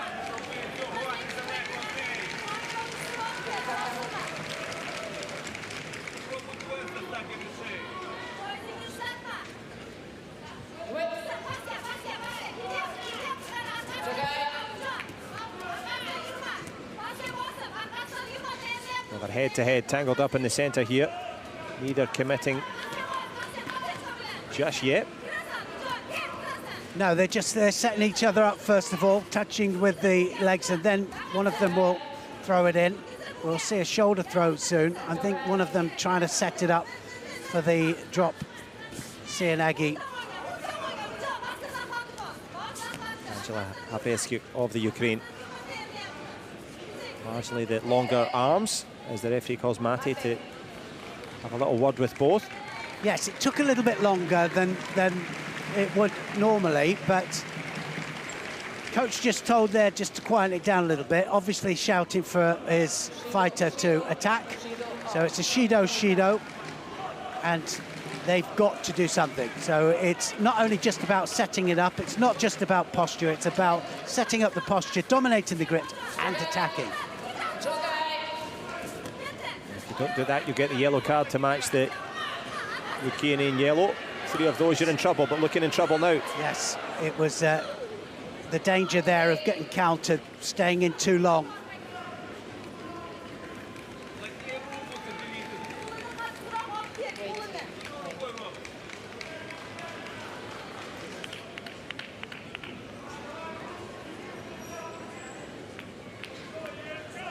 There's a little conversation with the coach here, who's been asked to take a step back. A little bit of another Shido there, warning. It's not just a step back either. She's got to take a different seat. She won't be able to stay within the shouting range.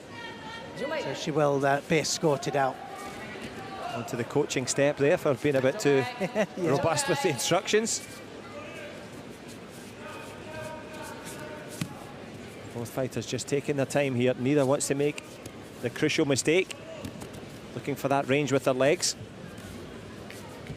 Yeah, like I say, I think the very low drop Seanagis and drop shoulder throws are going to be what's going to score here. Oh, look at that. Well, she did Yoko Gaki there. She blocked with the leg, and it was the pulling action with the hands took her opponent over. So nicely executed there, and what an ippon that was. What a time to come up with that. And it was exactly as you said. Neil Adams with the expert analysis and indeed predictors there. Drops down and picks up that bronze medal. And of course the score by ippon will be confirmed now by our centre referee. And it's back-to-back successes. Angela Havresiuk from the Ukraine taking that ippon, taking that bronze. Iljon Ambrieva gave it as much as she could. And she'll now be getting the chance for her coach to come and help her back off the mat, because that's a key aspect to it. As much as the coach was banished for being too excessive with her coaching, she'll be back now to help Ambrieva back down the step. But Angela Havresiuk taking the bronze. Yeah, it was. It's always unfortunate because in defence of the coaches, they're as much into the fighters. You know, they're part of the whole process, and they're in there with them, and they want to shout certain instructions. There is Yoko Gaki there. She blocks, she pulls, and she takes her cleanly onto her back. It was all part of the same movement, and it was with a little bit of force there and control, total control.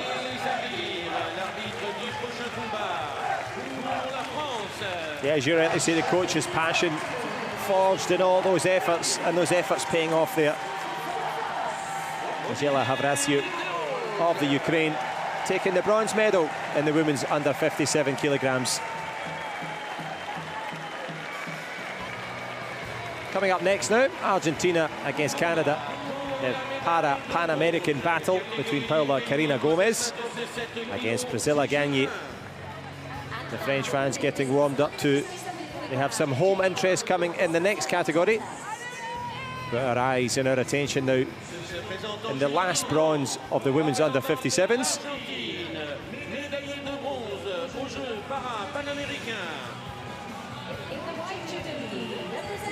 Argentina, 2023 Paralympic Games bronze medalist, Paula Carina Gomez from Merlo in Argentina on the way into this one. Guillermo Traba, the coach, giving her a little bit of encouragement and guidance.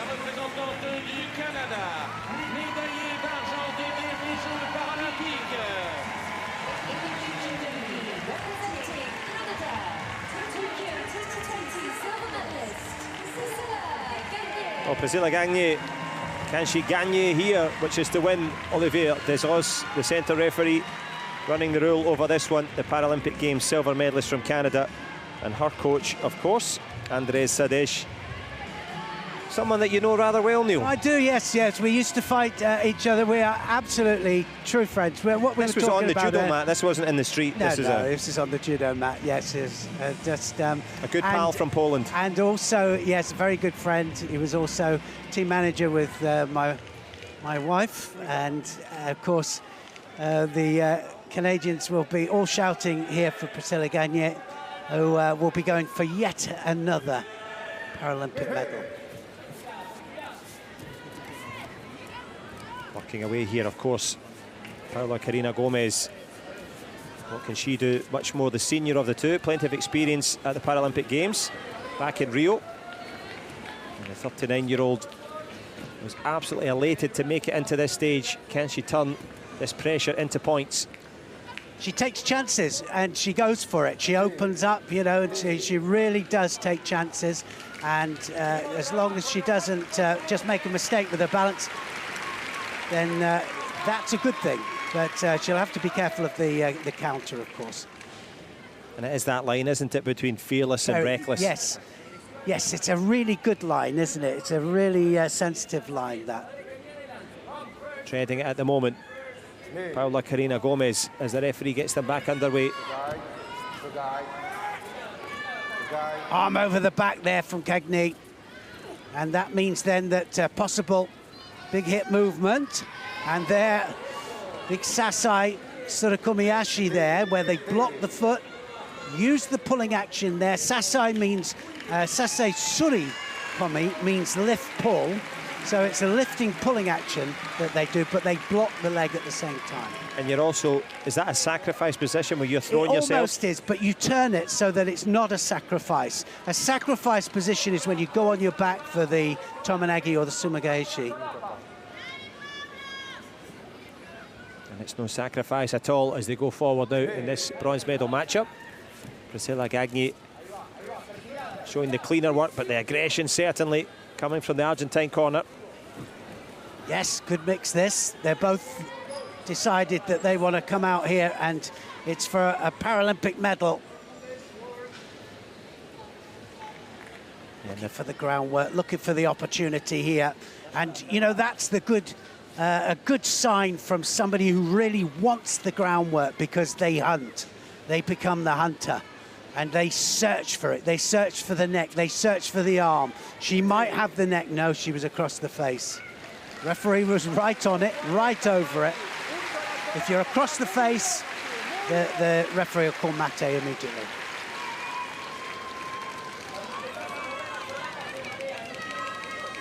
And it is that pause that mate means. But what it means to both is that we're into the business end now of this bronze medal matchup. They become one again, gripping up, looking for that grab around the collar there. Well, it's left against right. And, oh, look, nice as she was. It didn't quite get the landing. Good foot movement there from Cagney. And it's so interesting you say that, Neil, as we watch the referee separate them and stand them up again. Your eyes get drawn to the arms because there's so much going on in the upper body. But for those new to judo, obviously the feet, the placement, important. The feet placement's absolutely imperative, and especially J1, you know, with these, it's a lot of it is on feel, and they use the feet to feel where the opponent is. Sometimes the foot movement will work as a major technique. They'll block it. Sometimes the blocks are better than the actual sweeping action. Sweeping is a feel, more of a movement into it, and so that's why they use the Sasai movements and the Yoko Gakis more. Sticky feet of the Sasai, but trying to stick some points on the board. So far coming forward again, Paula Karina Gomez. Yes, good combination. Oh, a lovely combination there by Gagné, and takes the Wazari for it.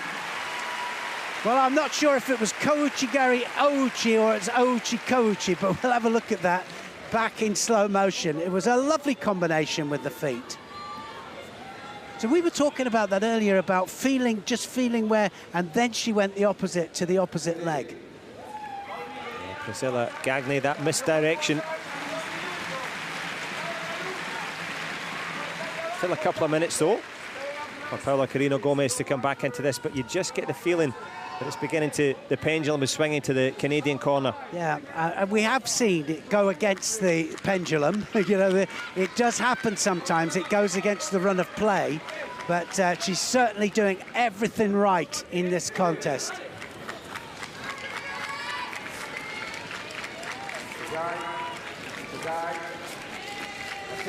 Back in Montreal, they'll be cheering her on for sure. Priscilla's precision so far making the difference.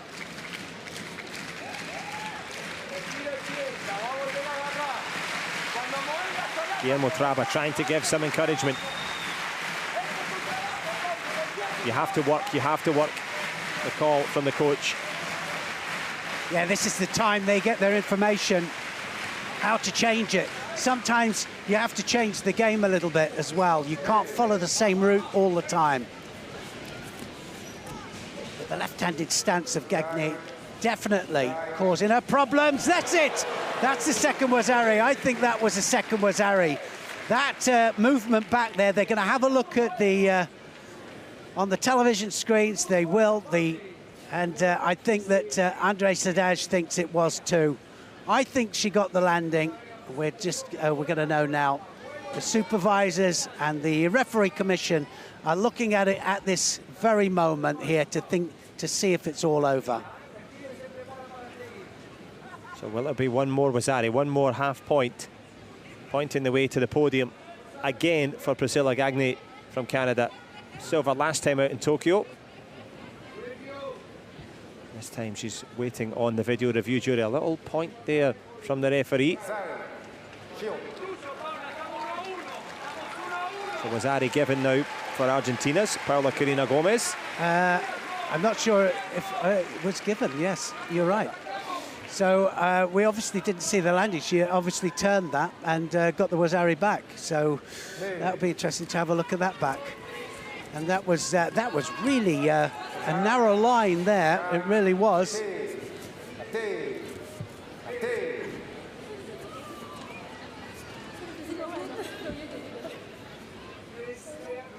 Well, I thought that, and that's why we have the video referee, of course. You know, the video referee picks it up. It sometimes can be just a small change with the hands or a change of direction with the body, and you redirect it, and so the score changes. That's what happened there. The change in mid-air from Paula Carina Gomez. Priscilla Gagné trying to get that momentum back again. Good attempt from the Argentine. Well, I don't think she had enough hand control there. It was very close, it was. If she'd had two hands on, it would have been a definite score. Now looking for the strangle, looking for the shimiwaza. And look, trying to get the leverage here. Can she get it? Can she get the leverage? You'll see the hand come up if it's on, and it's not quite there.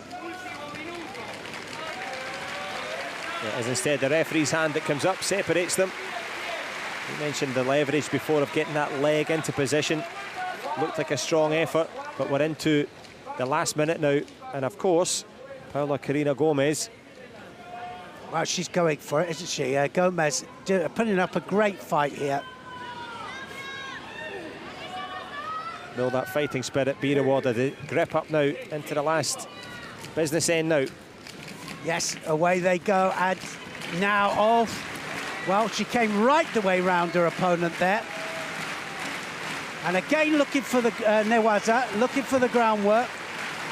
And this is a great chance again for Gagné. Just the fact that she's on her there and she wants it so badly. Looking for the arm this time. She hasn't quite got it. The wrong balance. Well, from the exhausted pile on the mat, they have to get back up and go again. Waiting at the end of this 25 seconds or so.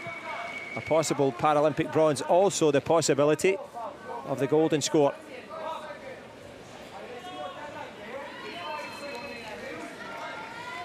Yes. And I said that sometimes when you take chances, and it backfired, didn't it, on Gagné? She just got turned. Otherwise, she would have won the medal already. But still, this could go either way. So she has to be a little bit cautious. But I don't think cautious is in her repertoire.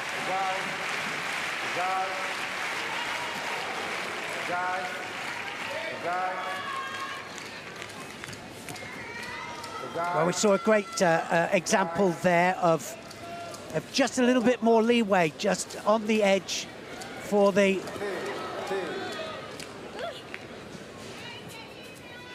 for the J1s. Yeah, don't push me because I'm close to the edge, and with a couple of seconds to go, Paula Carina Gomez has edged her way back into this one. She is exhausted. An Argentine judoka in the white judo gi. Well, this is where they've got to dig deep now. That 2 seconds will go. It will go into golden score. Any score then will win it, and I don't think it will go long into golden score.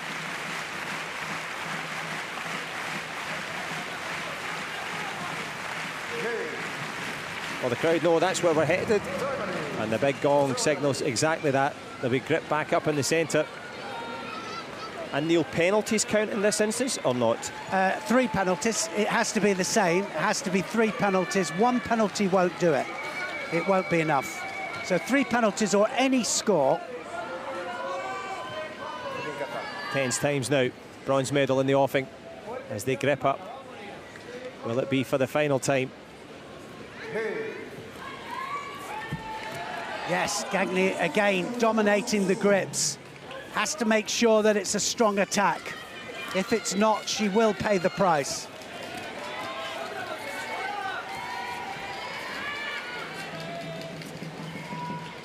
Trying to make her pay that price is Priscilla here in Paris, but she knows the route to the podium, does the Canadian.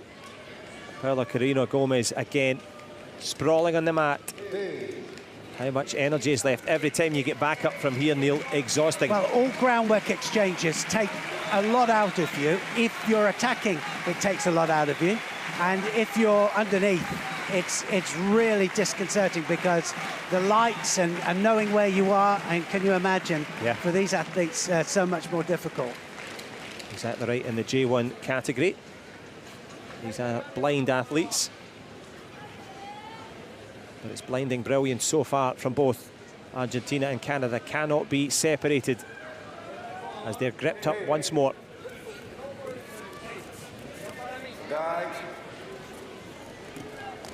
Oh, not far off. Didn't have the hands on. Again, a good technique there, but just didn't quite have 2 hands on.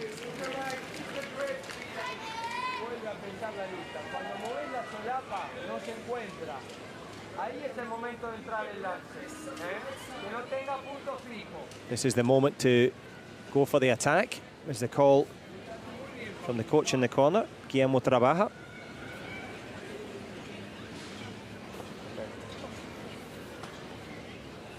Well, certainly the coach's instructions for Priscilla Gagné will be very precise, and he won't want her to take chances, but he won't want her just to defend either. Logic over emotion now as they both go for this golden score. Yeah, well, again, no hands there for the counter. But again there, we saw that Gomez willing to take a chance. I think this is going to be a mistake. One of them will just make a small mistake and it will be a small score that will take it. Yeah, tiredness has to be a factor as well. I know a lot of Canadians that are going to be screaming at the screen at this very moment. There's a few in Merlot as well in Argentina, equally imploring. But who can get the scoring done? A minute gone in the golden score.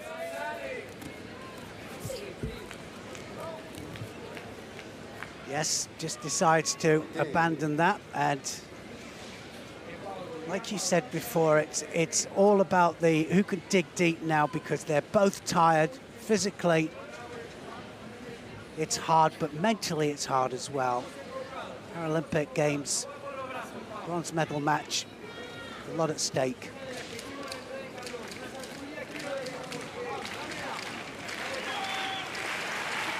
The stakes are high. The fans in the stands doing their best.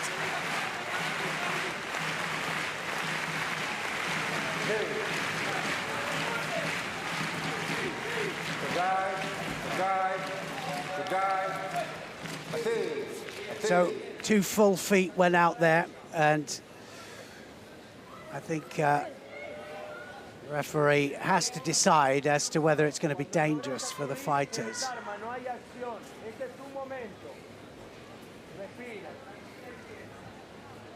Certainly highway to the danger zone now, the little Shido given. So something to do with the Kumakata there, the Shido given to Gagné.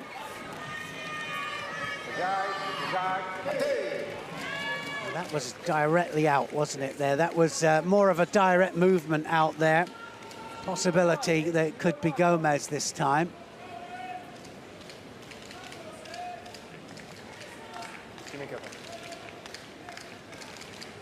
Referee deciding to let it flow. No Shido on the board. Karina Paula Gomez tries to drive.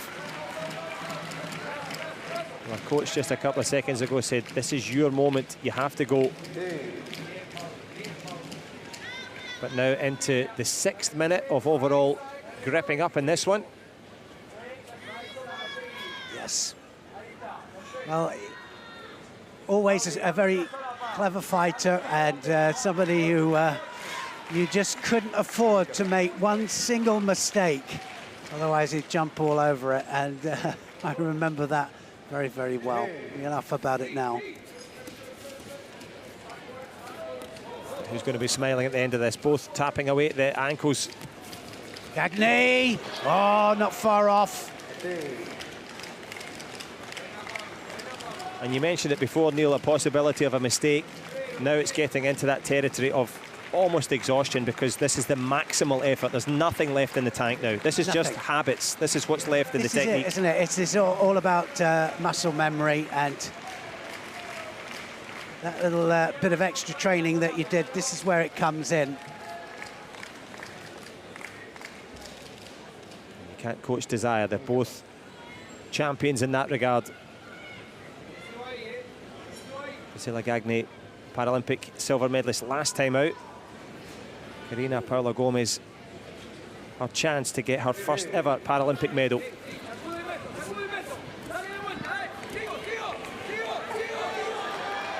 No, it still wasn't quite there. Now going for the strangle again. Just not enough momentum, and that's why the catch and the momentum is really important. You need to catch it on the move. Once they stabilize and their weight goes out, it's much more difficult to catch them. Well, the element of surprise gone as Andrej Sadic looks on. Stay calm. Stay calm is the call from the coach from Argentina. Still looks fresh, Priscilla Gagné.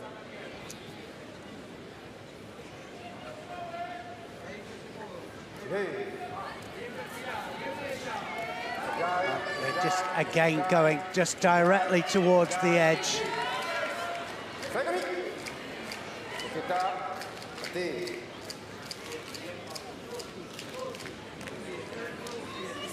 Not quite sure now. Saying, I'm so sorry on the way through. Priscilla Gagné. You don't see that very often, do you, with a match for a Paralympic medal. And they're being lovely to each other. There's a couple of times they've had little interactions. And of course we see it as a sporting contest, but the dignity and the grace, when you're constantly gripped up with someone working away, this is their ambitions and against each other. Fought each other as well before. Yep. All that history. Who can make history now? No, it wasn't quite there. It was very, very close there. There was an elbow out there. It has to be the side of the body that makes contact. It wasn't quite there. Even coaches say, yeah, he's going nearly so close. But imagine you've done your hardest workout at the gym and says, right, let's go and do it again. This is what this feels like. Pushing it to the absolute limits, both Gomez and Gagné. Second Shido now for Canada. Yeah, she's got to throw caution to the wind now. I think she's got to take a chance. Well, we have seen the aggression from Karina Paula Gomez, the defensive mastery from Priscilla Gagné. Down the stretch we go. Gagné's got to do something. She did. I thought that was hers, but whether it got a landing or not, Uchimata, well, they'll have a look to see who started the technique, and then they'll decide on that. If her opponent, Gomez, started the technique, then they'll probably just let it go. And if not? Gagné, if she started the technique, the Uchimata will count. So if she got the landing, but they're having a look at it. They are having a look. So again, when two people kind of hit the ground at the same time, no, they've decided to let it go. It's not enough. So video reviewed. Yes. Who's going to check the tape after this one to be the bronze medalist, trying to come forward again? Priscilla Gagné. is just forced into the mat now. Yeah, well, it was Gagné that went for it, but it was easily squashed there by Gomez. Certainly the longest contest we've seen all day today. And it shows exactly what a Paralympic bronze medal means here in the judo. You've got to work hard if you want to compete. It's like that, and that's the way it is here in this golden score opportunity. Oh, no, no, no. That's exactly what she doesn't want to do. That she has to take her opponent with her. She has to make sure she's gripped up. But with two Shidos on the board, not a good place to be.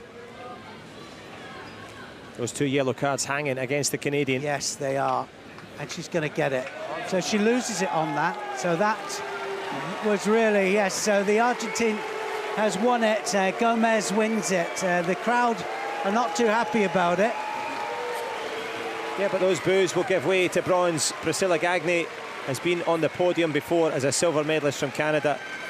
But Paula Karina Gomez, we saw a lovely embrace there between the coaches, and Neil Adams, they're going to embrace here because there was nothing left in the tank for either of them. Nothing at all, no. And she threw it away, and she knows it, she will know it. And Andre Sadaj will tell her that, you know, just to attack with no hands on whatsoever is an immediate Shido penalty.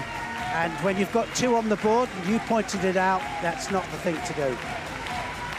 But the major moment now, Priscilla Gagné concedes by way of Shido penalties, and the moment now for Paulina Karina Gomez, the 39-year-old from Merlo in Argentina. She's been around the podium in every single major Paralympic Games, 7th, World Championship, 5th.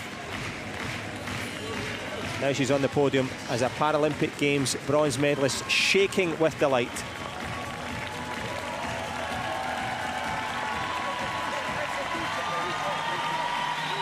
Couldn't have given any more, richly rewarded with the bronze.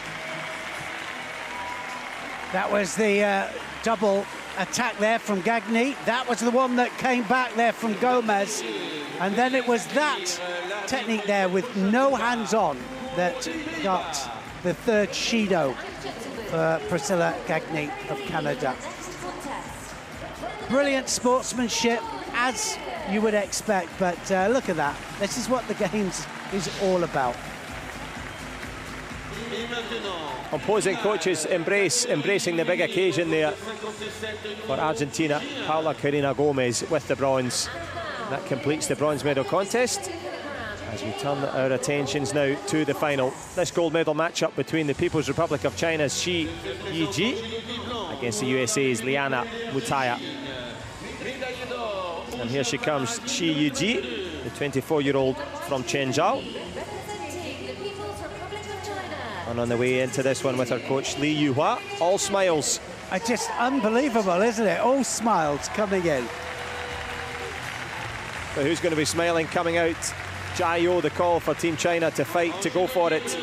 La représentante des États-Unis d'Amérique, médaillée de bronze des championnats du monde para-judo 2022. In the blue judo gi, representing the United States of America, 2022 World Championship bronze medalist, Liana Mutaya. Well, Liana Mutaya, the stars and stripes flying, born in the Philippines now by way of Philadelphia. Can she get off to a flyer in this one?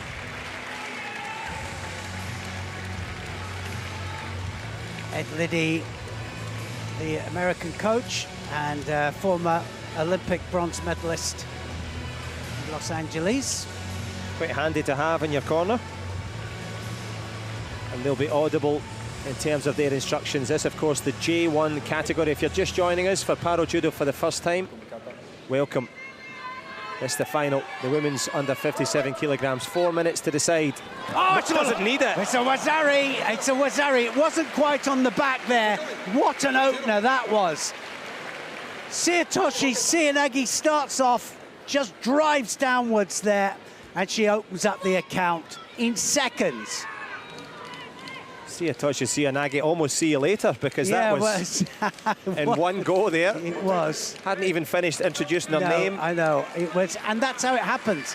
You know, she took her immediately there. Hopefully she can just take heed with that, just be a little bit more cautious now with this beginning. For the People's Republic of China, Shi Yuji, a perfect start here, halfway to victory. Liana Mutaya now has to get her game in order. Yeah, she tried the same there, to attack immediately. And Mutaya been shocked into being a little bit more cautious. That's judo, you know, it sometimes can take you by surprise. Certainly did there, as we saw coming in. Lee Yu-ha was all smiles, the coach. They obviously had something in the pocket and ready. And they pocketed that first wazari. Time plenty still for Liana Mutaya to respond.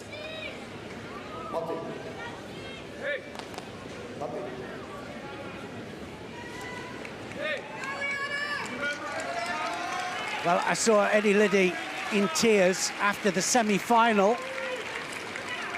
Had a finalist in the Paralympic Games, Liana Mutaya. Brought tears to his eyes, and like I said, the coaches, they get, oh, that was off the floor. So that won't count. If it comes off the floor, it doesn't count. It has to come from a standing position.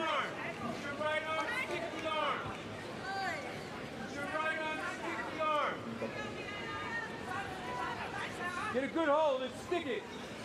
Get a good hole and stick it. The call from the American coach tries to do just that, but good defensive work, Shi Yuji. And from the People's Republic of China, she's got the game plan rock solid so far, Neil. She has. She's got the game plan. She knows what she wants, and she doesn't mind going down to ground as well. And she's just about managing to hold that off at the moment, but not the best place to be on all fours. It's never a defense. Whenever I had my my fighters, my full-time fighters down there, I said, if you go on all fours to defend, I'll shout for the other guy. Something that stuck with them for a long time there. But sticking with the task here, from all fours to upstanding, training for 7 hours a day in the People's Republic of China. So she's not going to get tired anytime quickly. Possibility here now as she got the strangle.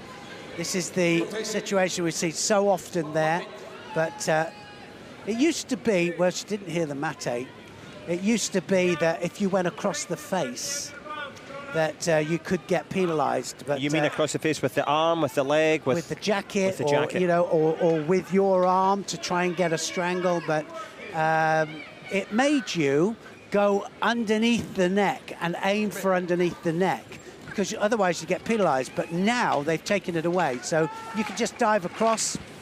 If it doesn't work, it's mate. Nothing lost. That's it! Oh, what a nip on! Satoshi, and she went right the way over the top. Brilliant stuff. Oh, look at that. Wow. We've seen so much of this, haven't we? And she says, well, I got caught. A bigger smile on the coach's face there. All the coaches have got smiles on their faces, and that's what we want to see. Amazing. So she came in smiling, Shi Yuji, for the People's Republic of China, and she's going to leave likewise. Incredible moments, super stuff from Chenzhou here to Paris. She claims the title, a silver medal as well for Liana Mutaya. They're obviously pals and friends. The referee just separating them just in case they got looking for any more scores. It would be terrible, wouldn't it? There's not enough medals. I picked up an injury on the way out after I'd won the gold medal. That was amazing stuff. That was a great bit of judo there.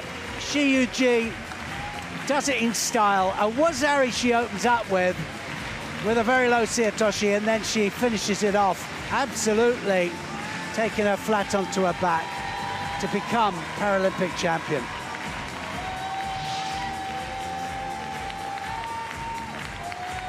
Wow, what control. That was a great control on the arm as well there as she takes her down. That's the second one there, and that control on the arm was the difference between it being successful and not successful. She had such good pulling action, It's all about kazushi. Kazushi means breaking of balance. And the hands started it off, the hands finished it off. And those hands will be on the gold for the People's Republic of China's Shi Yiji. Wonderful moments. Liana Mutaya also contributing mightily with a lovely silver medal and a lovely show of that sporting spirit as the confirmation. Bronze for Ukraine and Argentina, silver for the US and the People's Republic of China's Shi Yiji. Top of the pile and on top of the world here in Paris.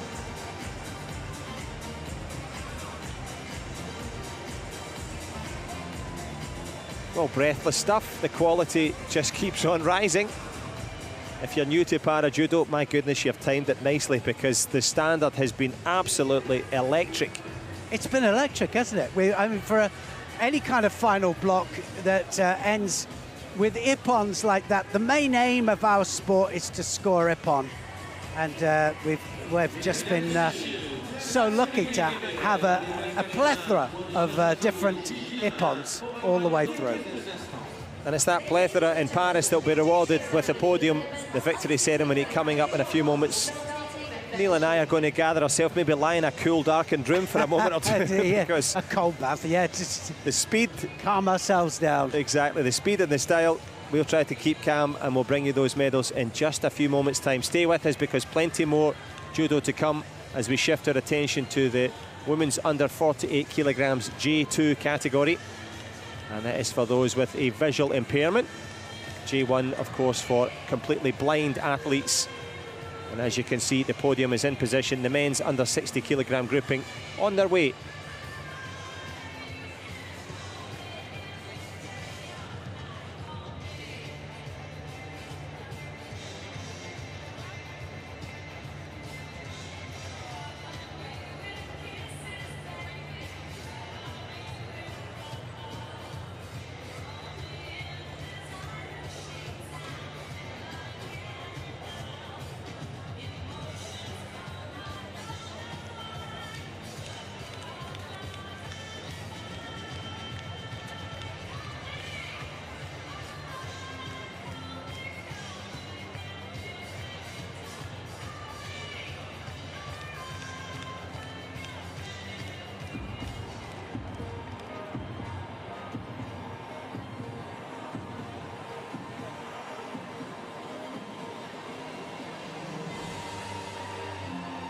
Mesdames et messieurs, la cérémonie des vainqueurs pour les masculins moins de 60 kg, J1. Ladies and gentlemen, the victory ceremony for the men's under 60 kg J1.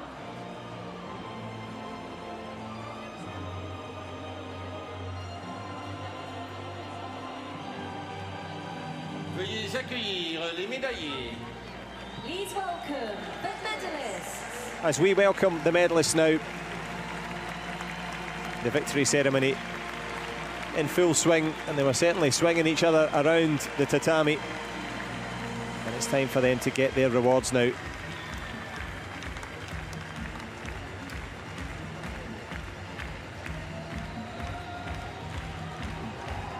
And great work done by the volunteers as well, providing the accompaniment to the athletes to make sure they get up safely onto the podium.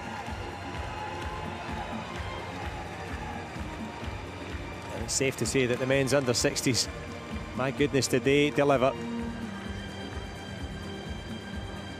We saw some amazing judo, didn't we? It was truly a brilliant category. But every category we've seen has been amazing. I think you and I are going to have to buy a new dictionary and look up words that sound like amazing because we're running out of them already on day one. Les médailles seront remises par. The medals will be presented by Mr. Joe Walsh, Vice-président de l'IPSA. Vice President, IBSA. Well, the dignitaries are in position. Accompanied by Mr. Kenichi Shoshida, Directeur de l'arbitrage para-judo de l'IPSA. IBSA Para-Judo Referee Director.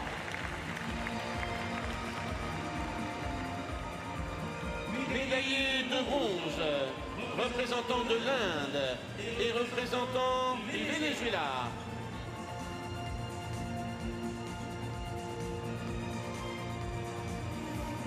Bronze medalist, representing India, Kapil Parmar.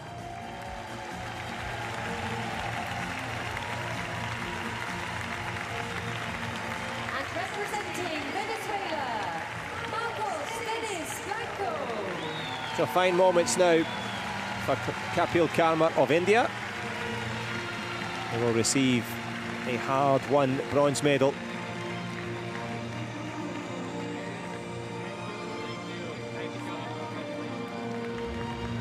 A warm congratulations to him and his fellow bronze medalist, Dennis Marcos Blanco of Venezuela.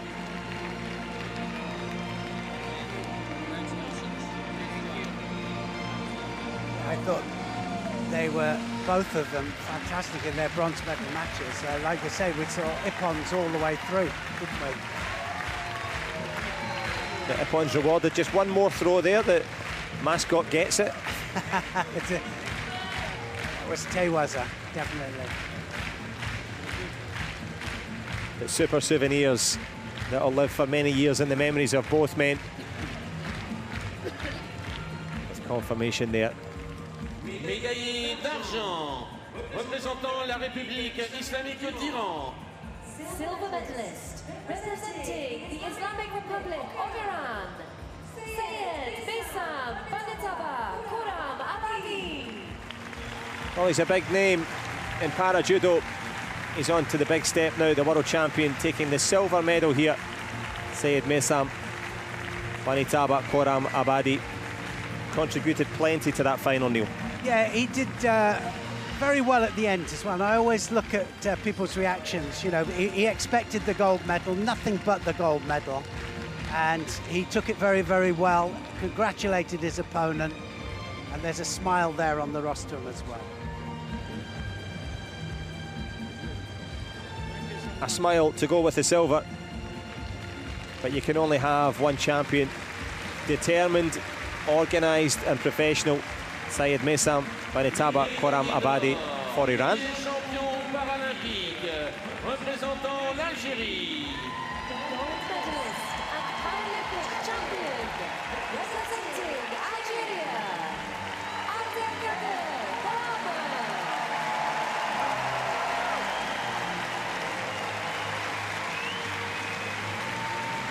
Abdelkader Parmar from Algeria.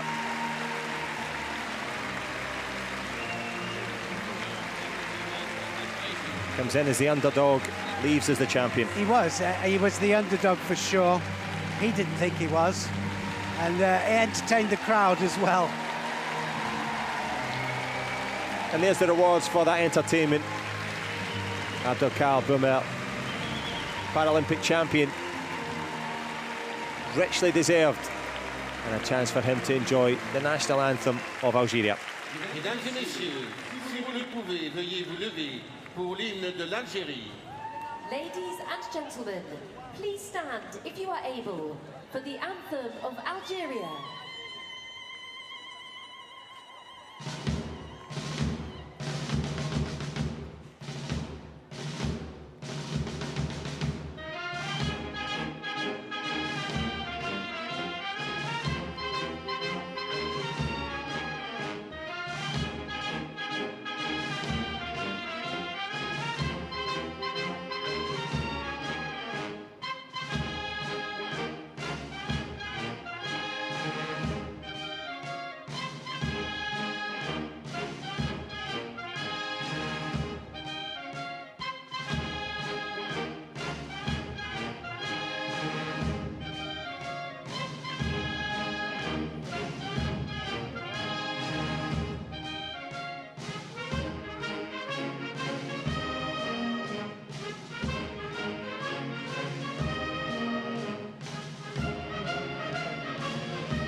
Well, Abdelkader Parmar booming out the national anthem I always think you should get an extra prize for that there. Word for word perfect. And he was word perfect all day today. Kapil Parmar of India with the bronze. Likewise, Marco Dennis Blanco for Venezuela. Syed Mesam Benetaba Koram Abadi with the silver for Iran. Abdulkar Boumar from Algeria. Well, back in Algiers, I'm sure there'll be a few tears, but the celebrations can begin now for the champion. Yeah, he was celebrating, wasn't he? He came down towards us, towards the commentary position, and he was getting the crowd going. What a crowd it is as well, I have to say. What an appreciative crowd, and credit to them, because they are just magnificent. Everybody on their feet, everybody enjoying it, and they're being treated to some amazing judo. Well, you can be proud of your sport, you can be proud of your medalists here. Judo delivering magical moments in the Champ de Mars. All four men contributing mightily to all of our enjoyment. Standing ovation as they complete their final steps now down off the podium with the assistance of the volunteers, with memories that will last all through the years.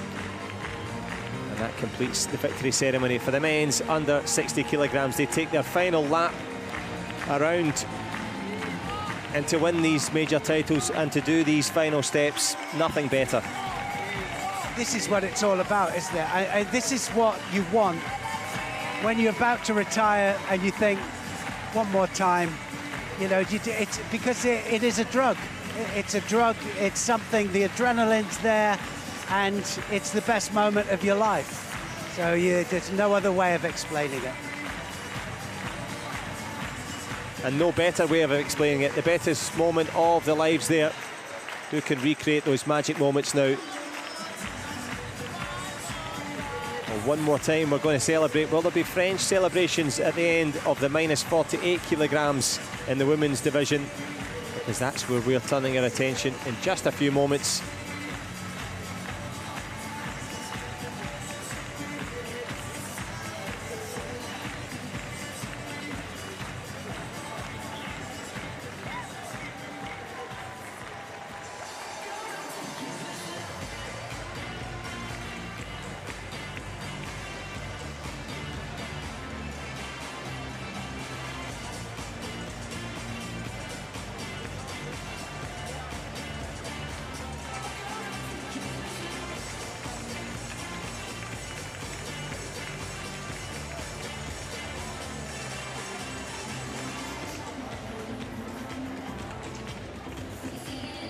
Mesdames et messieurs, veuillez accueillir l'arbitre pour le prochain combat, le représentant du Japon.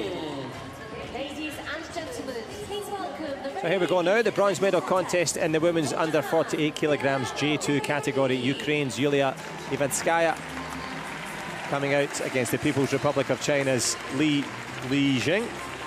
Combat pour la médaille de bronze, catégorie féminine J2. It's already a gold medal in the bag, China. What a performance that was. Li Jing add to that.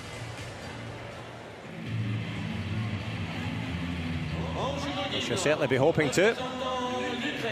But standing in her way, the formidable figure now of Yulia Ivanskaya, the 35-year-old from Rivne in Ukraine. Yes,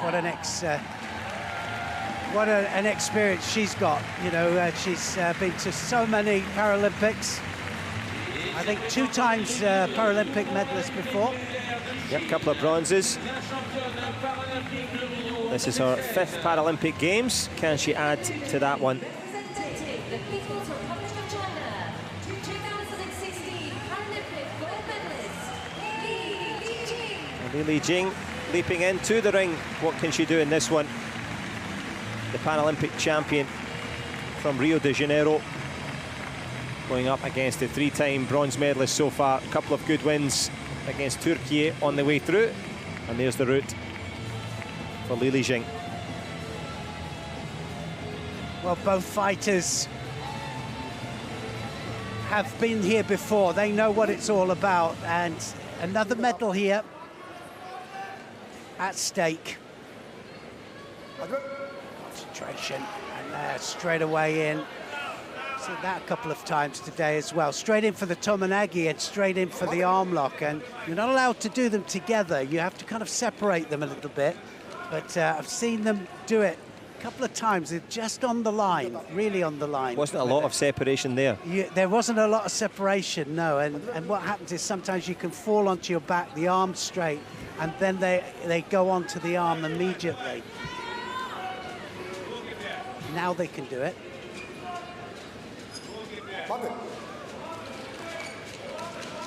If you're brand new to it, it's a 4-minute round. Mate, the call from the referee to stand them up.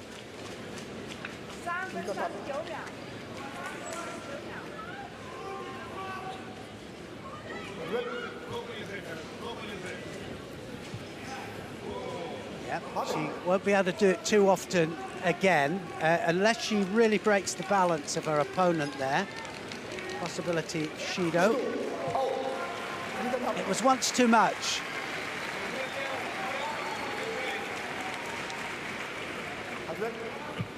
Li Jing just conceding that Judo, the yellow card penalty, 3 of those, and it is game over. But plenty game there. Yulia Avinskaya trying to advance. Yes, Avinskaya doing the Makikomi technique there, dropping down, sacrifice. It's a winding sacrifice throw, but you need the arm, and that's why you saw Priscilla Gagni when she tried it a little bit earlier. She didn't have any hands with it, so you need to make sure that you have the grip. And the winding aspect of it is? The winding is, and a lot of the heavyweights do it more than the lightweights, but what will happen is, so rather than lifting somebody up, she's got the arm here, the arm's, oh no, she gets the Jujigatame. She threatened that so many times, didn't she? She was down there, she was looking for the arm, and she managed to get it there and secure the arm lock. Well, from the winding efforts, the long and winding road to the bronze, it was that initial technique. Li Jing tried to go for it early, and seems to be a little bit of an injury there for Yulia Ivinskaya, of course, to the pride as well. Yeah, she defended it, and you know, there's a very thin line sometimes. You defend it, sometimes you can just wiggle the arm out, and you think, well, there's a bronze medal at stake here. I'm going to defend it just that little bit, and it's just sometimes that little bit too long. Yeah, Li Jing locked that one up there, was not letting it go. Landed on the arm, lands the bronze medal as well. And as you mentioned, for the People's Republic of China, a very good day indeed. Excellent, and 2 medals so close together. Li Jing will have seen her teammate win the gold medal. That would have inspired her. Look at that, she was onto the arm.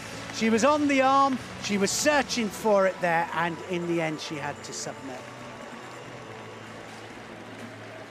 And that double tap there, along with the pat in the back. For Team Ukraine, Yulia Ivinskaya has 3 Paralympic medals. Li Jing adds 1 to her own for the People's Republic of China. Ladies and gentlemen, please welcome the referee for this next contest. From Austria, Roland Isabel Tal against Kahide Ekke from Turkey.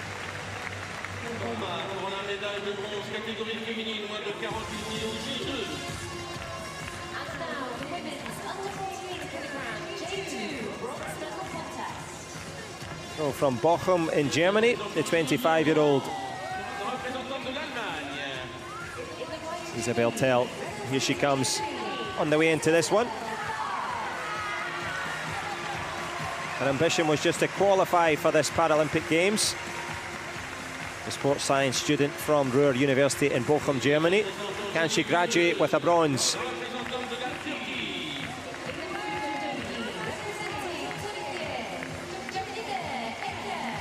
Kahide Ekke anxious to get in there. The 24-year-old from Karman, back in Turkey. And Haldan Efemgli, the coach in the corner, doing well just to make sure that she didn't run off into the night there. She was sprinting in, so keen to get on with it. Yeah, sometimes they do that, don't you? You see them, they run in, they're ready to go. And for me, I was always thinking, am I going to make the platform? Am I going to make it up there without my legs buckling? They're trying to make sure that your opponent didn't see it, but yes, yeah. We can see clearly now. They grip up in the centre, a 4-minute round. Throw them onto the back for Ippon, onto the side, like nice. so. Decent start. Yoko Toshi, just side sacrifice throw. Oh, this is a really open match here. They just decided, right, let's get game on. You know, it's nice because sometimes you see it's like watching two Tysons come out and they think, you know something's going to happen. You certainly do, and we're glad to have your expert analysis. Neil Adams, of course, world champion and double Olympic silver medalist, among many illustrious moments, but spotting the big moments here in this Paralympic Games bronze medal, trying to dig that leg in between. Yes, and has to feel it because this is J1, and J1s can't see it all, so they have to feel it with other aspects of the attack. Either that or they counter-attack. A lot of counter-attacks as well. Oh, great change of direction. Oh, what a change of direction that was.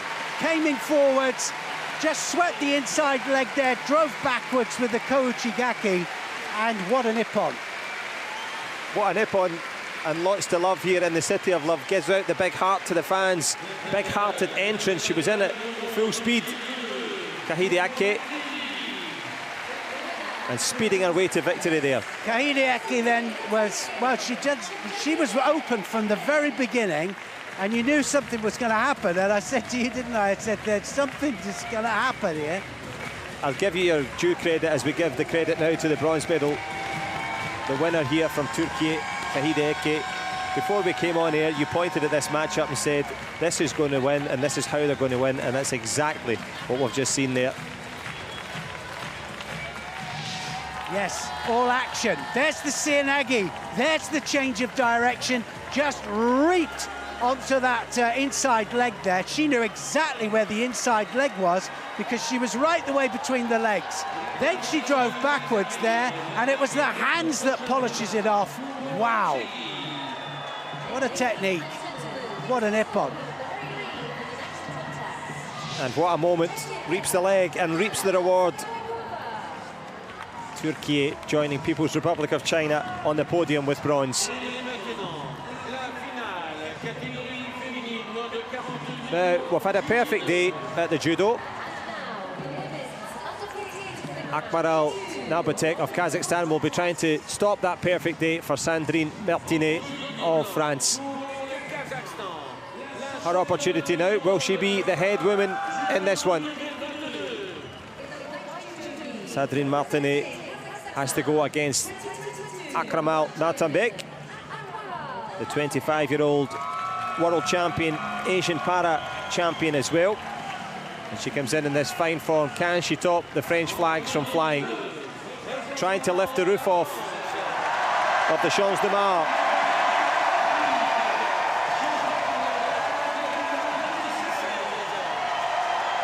Wow.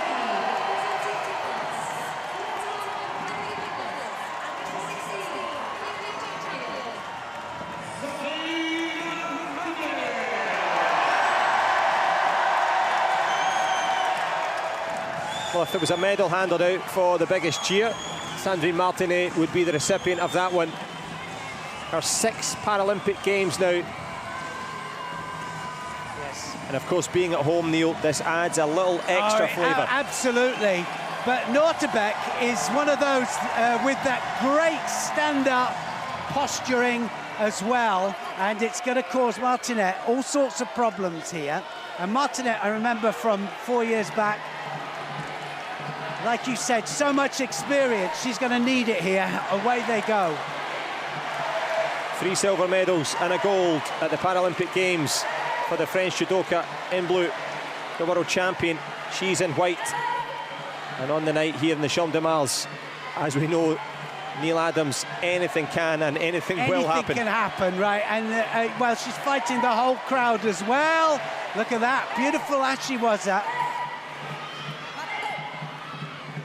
Noortebeek has looked absolutely incredible all the way through today, with great throwing skills, great posturing, and like I said before, I love the posturing because it's so upright, and actually it has the opposite effect of being bent over because it gives so many opportunities. If you can defend with the hips, and she seems to have a sixth sense as to where the legs are. Oh, look at that. Counter-attack as well. Now looking for the Newaza. Gone onto the arm. She has the arm. She'll go again on that arm. She's not finished yet. She is now. The referee calls Mati, stands them up. The French fans, hands over their mouths, hearts in their mouth. Akmaral Noortebeek living up to the big billing here, the world champion, looking fresh and ready. Sandrine Martinet really pushing now. It's when, John, when they get out there, Martinet has gripped up with her and gone, oh, something else here. There's something on, you know, that's afoot, and she'll have to be careful. She knows she's got to be cautious. I don't know quite what they're looking at. They have to be cautious. It may be a caution, a Judo possibility. The video review being given. Concerns now. And Wazari is given the score. Yes, so Wazari. So Wazari given to Noortebeek. We'll have a look a little bit later as to how it's scored. It's the landing they scored. But it's not over yet. Yeah, halfway to victory now for Kazakhstan. Akmaral Noortebeek has the opportunity. Still 3 minutes left for Sandrine Martinet. See the stance there, you know, the stance, the defense. The defense is coming from the hips, not from the arms, which means the body's in the right place. And that upright stance you mentioned, that obviously you need to be very brave and strong. You have to be trained in it. You can't just stand up and have, if you're trained to defend with the hips, and they don't teach enough of that now in the clubs, how to defend with the hips. A lesson to be learned. The hips don't lie. The hips don't lie either. Wazari on the board for Kazakhstan's Akmaral Noortebeek. As they both separate a little bit. More defensive, tries to reap in with the leg, but no reward. Yeah, she's so experienced. I mean, she's not going to give up on this easily. But both Tachiwaza standing and on the ground here, she's just being mauled. And Noortebeek is taking the fight to her.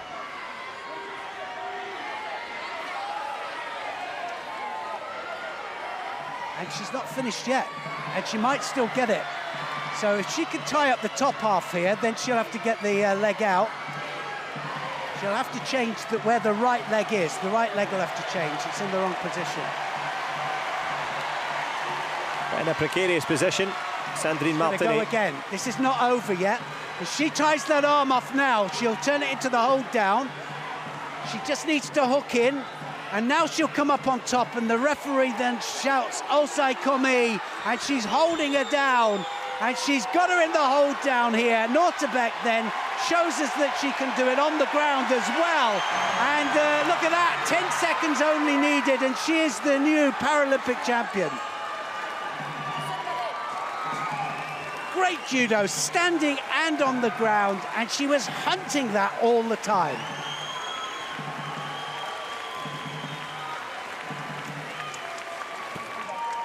And speaking of time, Sandrine Martinet will take the silver in front of this passionate crowd here in the Champ de Mars, but the time of her life, the moment there for Akmaral Noortebeek. You mentioned it, she came in standing up tall.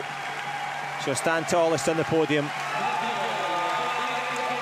Body language tells it, doesn't it? They come in, and you can kind of see it on them there. You know, I'm expecting to win the gold medal here. The presence in Paris. Noortebeek Akmaral takes that gold. The silver medal again. Sandrine Martinet in her 6th Paralympic Games adds another medal. And the French fans, I'm sure, will be delighted, not just with the overall performance, but the result in the end, the best judoka winning, clearly Akmaral Nartabek, and Neil Adams, she has been by far the best all day. Yeah, she was the best, and she came out, and anything can happen.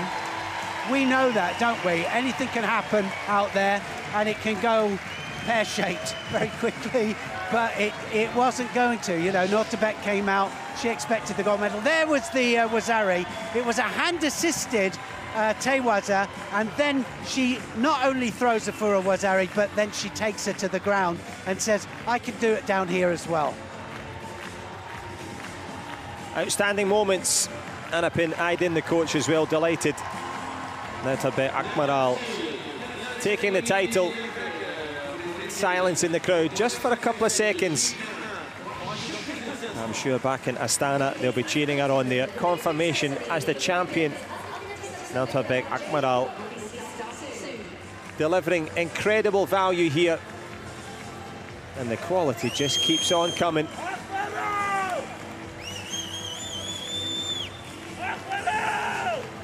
Bronze for Turkey and China.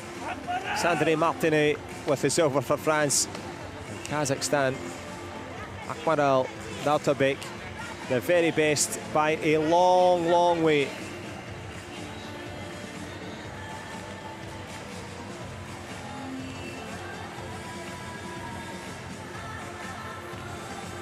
Well, following from this, we'll have the opportunity to enjoy the victory ceremonies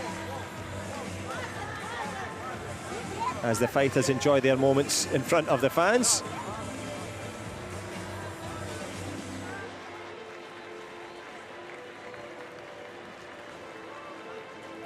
Victory ceremony on its way in just a few moments.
Mesdames et messieurs, la cérémonie des vainqueurs pour les féminines dans le 57e J1.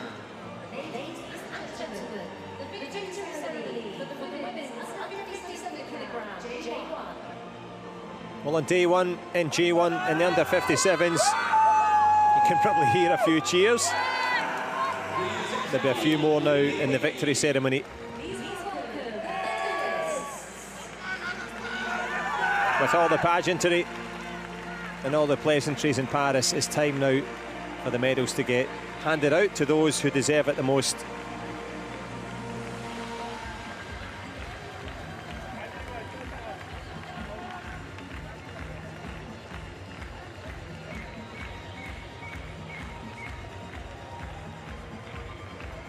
And of course the joy of all the Paralympic Games of some familiar faces and plenty of new faces as well, Neil. I think that you always get that, don't you? Olympic Games, you know, it can be the making of a star, new star. You get the ones that return. The ones that return, you know, do a couple, they're in their third, sometimes their fourth, and we've seen somebody in their fifth Olympic Games. Wow. Absolutely, 6-time Paralympic Games for France, but of course, first time now for the medalist and a first-time champion in her first Games. The medals will be presented by Mr. Palais, Membre de l'ordre paralympique. member of the Paralympic Order. Accompagné par Accompanied by Mr. Chateau, président du Parajudo USA, ICSA chairman of Parajudo. médaillé de bronze, représentante de l'Argentine et représentante de l'Ukraine. Bronze medalists representing Argentina, Paula Gomez, and representing Ukraine, Angela Havrisyuk. Paula Karina Gomez from Argentina up on the third spot, receiving her bronze medal. And my goodness me, she had to dig it out. Super spirit and super combination as she receives that bronze medal. Congratulations to her. Felicidades for Argentina and for Paula Karina.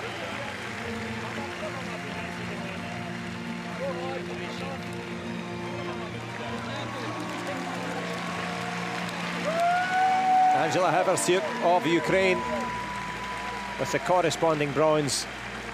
Magical moments for Paula Karina Gomez. Richly deserving. Like you said, it had to dig deep, didn't she? She really did dig deep. That's the longest contest of the day for sure. That's right, into the golden score round. The extra time bonus. And they're having their time and their moment. Angelina Havrisyuk of Ukraine with the bronze as well. Représentante des États-Unis d'Amérique. Silver medalist representing the United States of America, Liana Mattia. And big moments as well. Liana Mattia from the USA. Yes, a terrific performance and took it so well. And it was lovely to see, wasn't it? Just the camaraderie up there. Gold medal match, and they were both smiling at the end. Deservedly so. She was elated with that super silver medal, forcing her way onto the podium and into the final. And the emotions come now for Liana Mattia.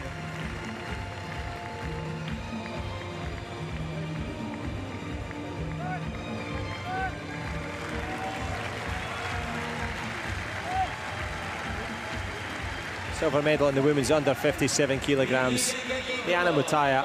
But when it came to the final, got the very best. Gold medalist and Paralympic champion representing the People's Republic of China,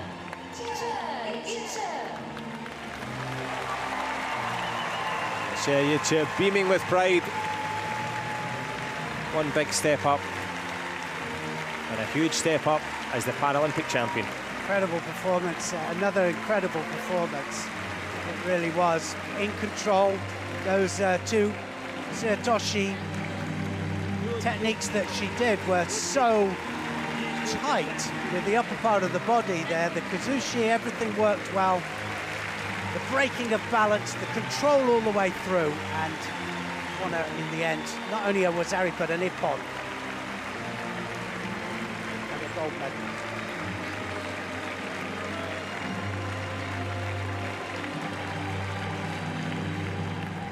Xi Yuji from the People's Republic of China is the Paralympic champion. Si vous le pouvez, veuillez vous lever pour l'hymne de la République populaire de Chine.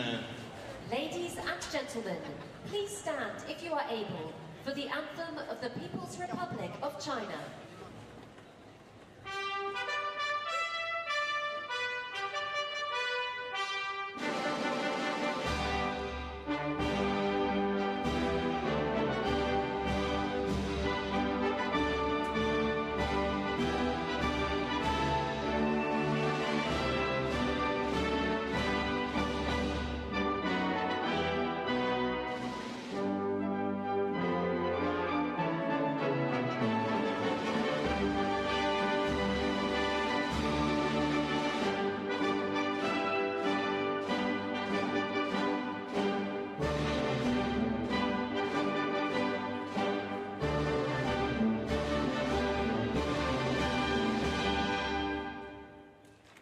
Well, Xi Yuji on song all day and on song on the podium. Magical moments in the Champ de Mars for the People's Republic of China as all four medalists take the acclaim. Bronze for Paula Karina Gomez of Argentina, Angela Havertsyuk likewise for Ukraine, Liana Mutaya from the USA with the silver. Xi Yuji. She was the best, and she is the champion. Have joined us not just for the medal ceremonies, but J1 means totally blind. These judoka have absolutely performed just so incredibly well, and we've seen what this sport's all about with so many ippons and so many magic moments.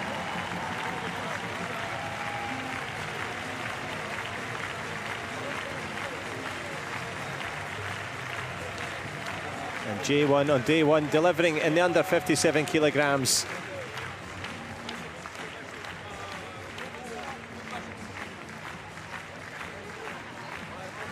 Well, they went head to head on the tatami. They leave arm in arm from the podium. Magical moments.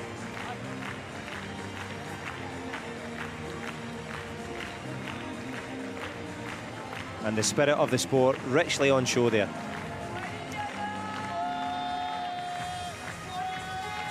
Yeah, I think that's one of the best things about this whole Paralympic Games is the spirit that we've seen has been just, well, just beautiful. It's what our sport's all about, but it just, well, exemplified exactly what it does mean. And what it does mean then is that in the books goes the victory ceremony. And if you fancy a little bit more judo, well, you're in the right place. We're moving towards the men's under 60 kilogram, the final category here on day number one. A brace of bronzes to be decided, and then brace yourself for the final. It's on its way in just a few moments.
Time now for the men's under 60 kilogram, the J2 category between Brazil and Algeria. Thiago Marques da Silva against Ishak Ulderkir. And J2, of course, a visual impairment rather than full blindness. That's the two categories, J1 and J2.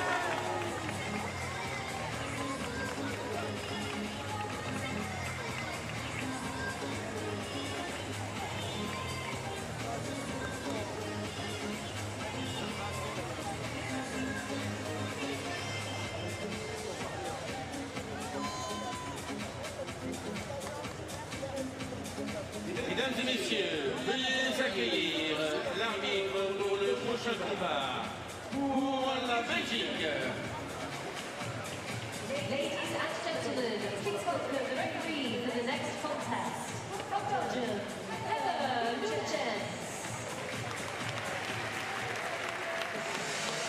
Et le prochain combat pour la médaille de bronze, catégorie masculine, moins de 60 kg J2. And now, the men's under 60 kilogram J2 bronze medal contest. Et se présentant au judo du blanc pour le Brésil, médaillé d'argent des championnats du monde para-judo 2022. In the white judo gi, representing Brazil, 2022 world silver medalist, Thiago Marques da Silva. Thiago Marques da Silva, can he make his mark here? From Parapuebas, just outside of Sao Paulo. In his second Paralympic Games. In the blue judo gi, representing Algeria, 2018 world silver medalist, Ishak Ulderkir from Blida, back in Algeria. And what can he do as he makes his Paralympic debut? Heather Lutyens from Belgium in charge of proceedings here. Of course, it's been a good day already for Algeria, and that will have spread through the team. It will have spread through the team without a doubt. And you know, you see a teammate do it, and you think, well, I want a little bit of that, you know. And there's a chance for him to go for bronze here. Yeah. This works a little bit, not a bit different, but you'll find that these have just got partial sight. Makes it just a slightly different balance, but saying that, I mean, you can't get any better than what we've just seen. He's onto the arm. He's on the arm. Now then, can he get it straight? That arm is coming out here. He's just trying to, just managed to hold that off. Well, from me saying that, well, we haven't seen any arm locks. And then now we've seen about 5, 6 or 7, haven't we? It's just been amazing. Yeah, you've been inundated. And you've certainly been treated to real quality here. If you're brand new to the sport, para-judo, 4-minute match. Objective to throw the opponent onto the back for the ippon, or indeed get a submission, as we have seen so far, the attempts. Thiago Marques da Silva. Well, they will be a little bit tighter on the edge with these. So Joe Guy will mean Joe Guy, come to the centre, come towards the centre. Stay within the yellow area.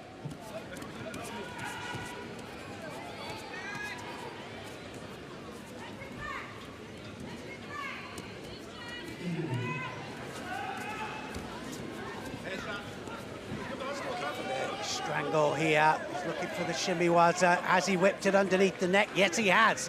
Can he get the leverage? Yes, he can. And he catches it really, really well. He was looking for that, searching it out, and he got it. And he had to send his body forward there to get the leverage. And even you, John, you went, yes, he's good. You could see that he'd actually whipped the jacket round the neck there. Yeah, and he looked for it and he got it. He surely did, Neil. He's going to whip the bronze medal around it as well, because Ishak Ulderkir got that submission. He dug that right in there. There was no escaping. No, he whipped it underneath the neck. And, you know, it's what I was saying about going across the face and looking for the neck. It's the difference. Brilliant. Great transition. Well, he had the arm around the neck for the submission. He'll have the bronze medal around his neck as well. Ishak El-Koudia doing the business for Algeria, and what has been an excellent day for Team Algeria. Diego Marcus de Silva not far away with that arm lock either. No, well, he did the Tominagi, the stomach throw into the Jujigatami. He was a bit close a couple of times with the immediate attack onto the arm, but he couldn't get rid of this, could he? Look at that. Throws the hips forwards now, gets the leverage, catches the leg, and gets the submission. He had no way out of that.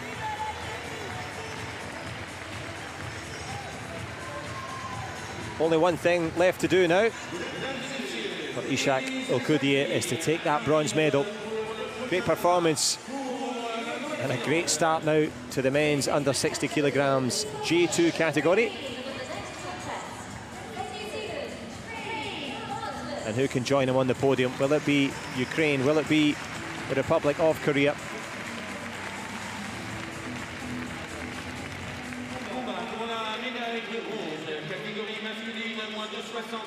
David Kurkova against Lee Min-jae, Ukraine against Korea.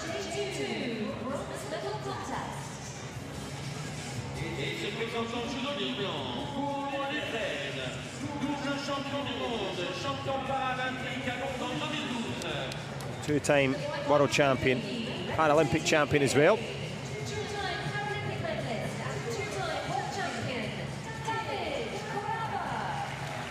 David Kurkova has his work cut out in this one. The man from Ravin back in Ukraine.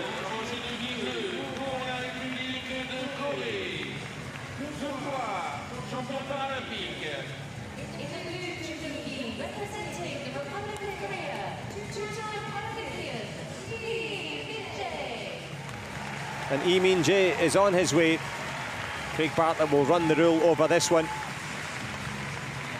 And Neil, lots to look forward to in terms of the style matchup. Well, it is different styles, and it's interesting that you should say that about the different styles. And Kurkova, well, so experienced, and I think Lee will get hold of him, and I think there'll be a difference in kind of power base here. We'll have a look as soon as they grip up. Kurkova will go to the side and go for Yoko Satemiwaza. Have you watched this before? Yeah. Well, also the stance here of the Korean will suit him.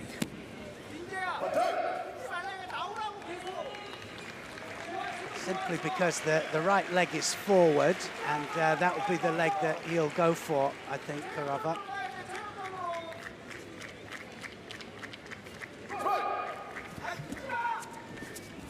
So he has an Uchimata one side to the left, and then he has a change of direction. There's a good change of direction, and gets the Wazari for it. And Lee Min-jae will be thinking, what do I do here to quell the storm? His coach is telling him, you've got plenty of time, calm down. Sigan Mano, which means you've got lots of time. David Kurkova, he's been in this position plenty of times before. Quite a few times, hasn't he? It's the change of direction that is going to really mess up Lee, because he reacts to the forward technique and then leaves himself open. That forward technique is dangerous, and then the change of direction all the time is what's very difficult for Lee.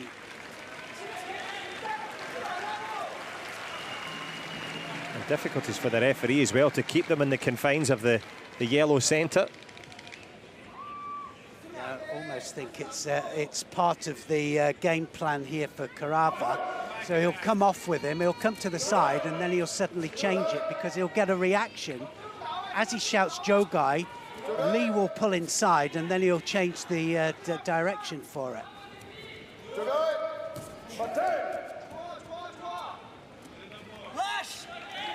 Some frustration straight away for Lee Min-jae.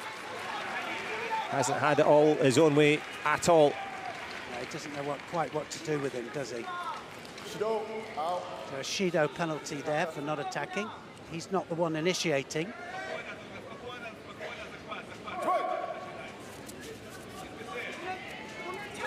Changing from right to left stance, or left to right, should I say.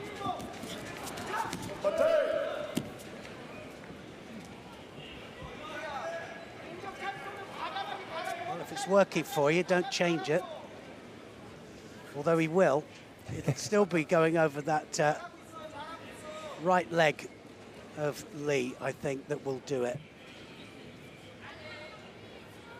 David Korava showing all that experience.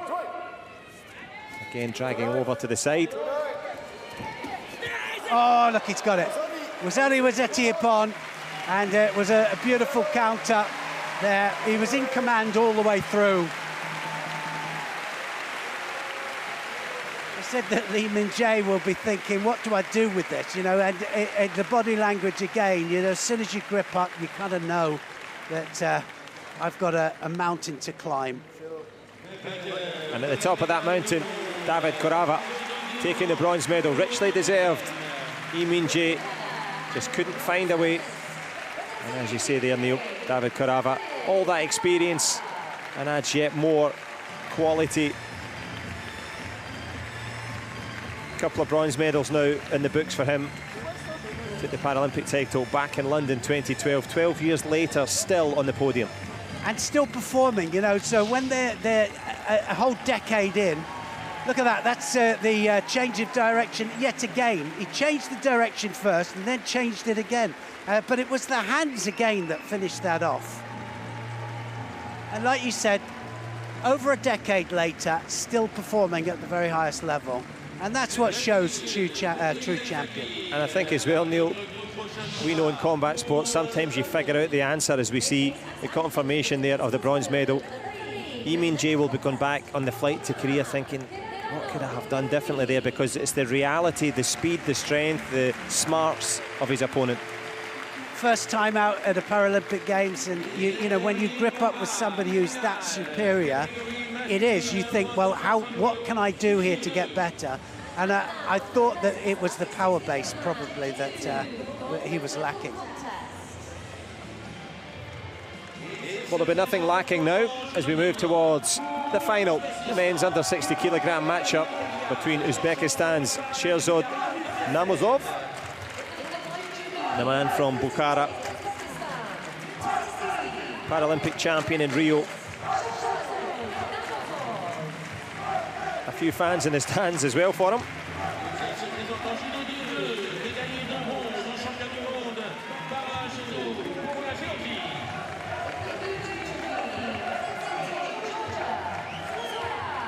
Nice to see smiles on their faces as they come out of that tunnel there. It's nice to see. Embracing the big occasion as Hirano Hiryoku, centre referee in this one. Sherzod Namozov, his path through to the final. Fully focused now. Likewise, Zurabiani, the 24-year-old, has that World Championship bronze medal, has the Paralympic Games experience, but he's going up against a Paralympic champion from back in Rio. And this one set up nicely. And he's on good form as well. He's back to the kind of form that he had in Rio, Namozov. So this will be really interesting. He also goes off to the side. Big Yoko Satemi was a big side techniques, side sacrifice. And he goes off the sleeve as well. So that right sleeve there, the left-hand grip, it's to set himself up on the opposite side.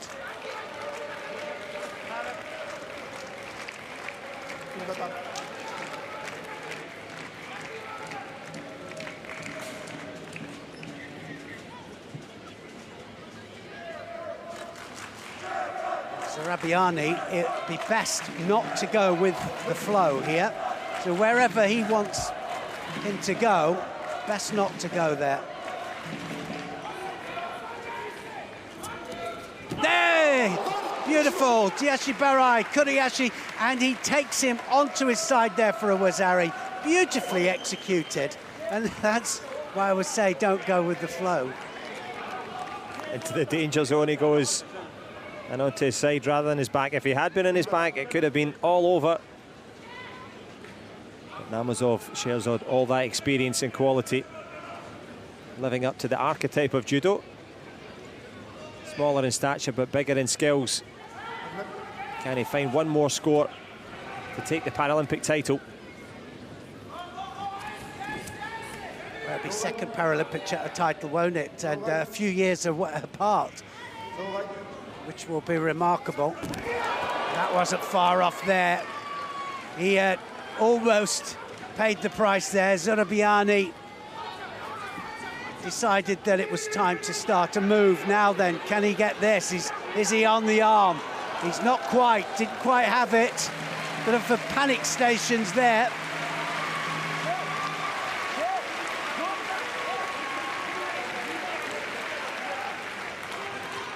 Zurabiani just reminding that he's still live in this contest for the gold. Sherzod Namazov. Well, he looked very, very relieved there, escaping, gets his arm out as they grip panic. up again. He was panic, wasn't he? Big time. Haven't heard panic stations for a few years, but that was it. It was. But next stop on this station, who's going to have the gold? Both men back on track in the centre. No love lost with these leg, I was going to say taps, but they're certainly putting plenty into it. Yes, sometimes it can be without movement, but the first Ashiwaza we saw was with movement. Good attacking judo from both of these.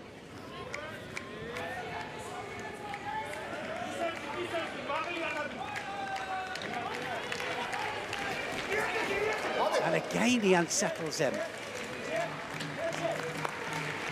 Coach is saying you've got to settle down a little bit here. Think about what you're doing, because this is when you have to play an intelligent match here. He's a Wazari up, he can't be passive, but he also doesn't need to take massive chances. You mentioned the importance of his coach in the corner. He's also a coach himself back at the Bukhara State University, and has got himself a little bit of running repairs here, but just looking off to the right. Doesn't seem to be too much wrong, just a bit of medical intervention. So I think it's just a little bit of blood, and they have to make sure that the blood is quelled. Well, blood, sweat and tears required. Concentration now pivotal for Sherzod Namazov. And it's so interesting, Neil, you keep mentioning that, the ability to drag off to the one side. You never do footwork with someone that's good at footwork. You never punch with a puncher. You never wrestle with a grappler. No. Try and keep their strengths away from them. And to be fair to Zurabiani, he's really had a go at it. Yeah. Well, that's what I say about playing an intelligent contest, is that you look at something and you think, well, that's not working for me. I've got to change this. I've got to adapt to what's happening here to give myself a chance. So I think the score's going to come here now. I think that quite often when you have a little bit of a break, they come back to the middle, they've reset, they've thought about what they're going to do, and normally from the beginning again we see a big attack.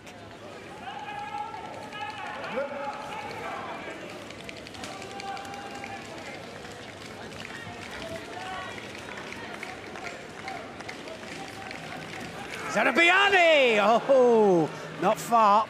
Big reaching Osoto there. Just managed to climb off that. And that Osoto, Gary, is on the outside of the leg? It was right on the outside, and sometimes if they brace to it and you change the direction, it turns into what they call an ashiguruma. So if you reach and catch the leg, you have to make sure that you catch the knee and you stop the knee from moving. Otherwise, they can rotate, throw you with the same technique. So you have to catch it, and especially against opposite stance.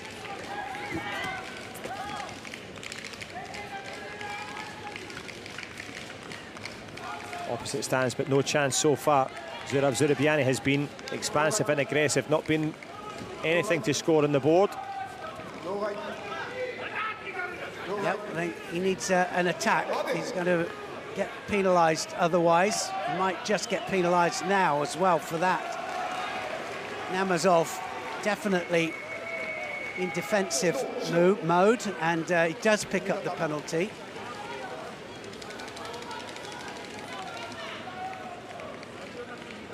Picking up the penalty, but trying to pick up the pace down the stretch now. The Georgian needs a score. Still time. Yes, he's explosive as well. He could do it. It's possible for him to throw. He's been throwing big all day as well. What a great final to finish on. Very tactical, a little bit tactical, and still plenty of opportunities for scoring. Para Judo on day one, delivering a bit of everything, coming to a fitting close. The drop Seoinage, not enough hold there. Let's go of it. Sometimes you can have an attack for an attack, you know, just to get an attack in, and he'll be looking at the clock there. It'll be the longest minute ever. Just to look busy. Yeah, and it's the referee's job, of course, to differentiate between what is looking busy, what's an actual attack, what's a false attack. Well, what's the reality is now, we're less than a minute to decide. Oh, Tries nice. for it. Change of direction, Kouchigari. That action-reaction there pulls forwards as if he's going to go forwards, and then suddenly changes the direction to the back. I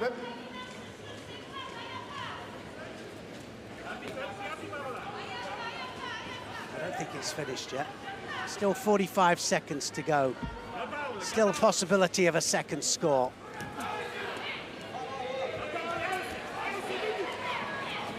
Seoinage.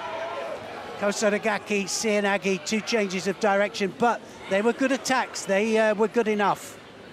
He's got to be careful of this arm, because this arm could be the end. Oh, it's gone out. Oh, he's got it. Juji Gatami, and he's got it. And he had to be careful of the arm there. And that went against the run of play, didn't it, there? He made a mistake, but Zarabiani there with a beautiful bit of newaza takes the Paralympic title. Well, he surely does. With 20 seconds to go, he was down and out. There's going to be a video review, as is the right of the coach to ask for it, I'm sure. The Paralympic champion from Rio 8 years ago. They're taking it off. They're going to take off that ippon, so it was worth to do. Shido given. Yes, for fingers inside the jacket. So he's still now, from being Paralympic champion, now, or supposedly, because he executed the Juji Gatami with the fingers inside the jacket, it means that he gets a penalty and not the ippon. And so he could still win the Paralympic title now. Uchimata! So close. Has a look at the clock. 7 seconds to go.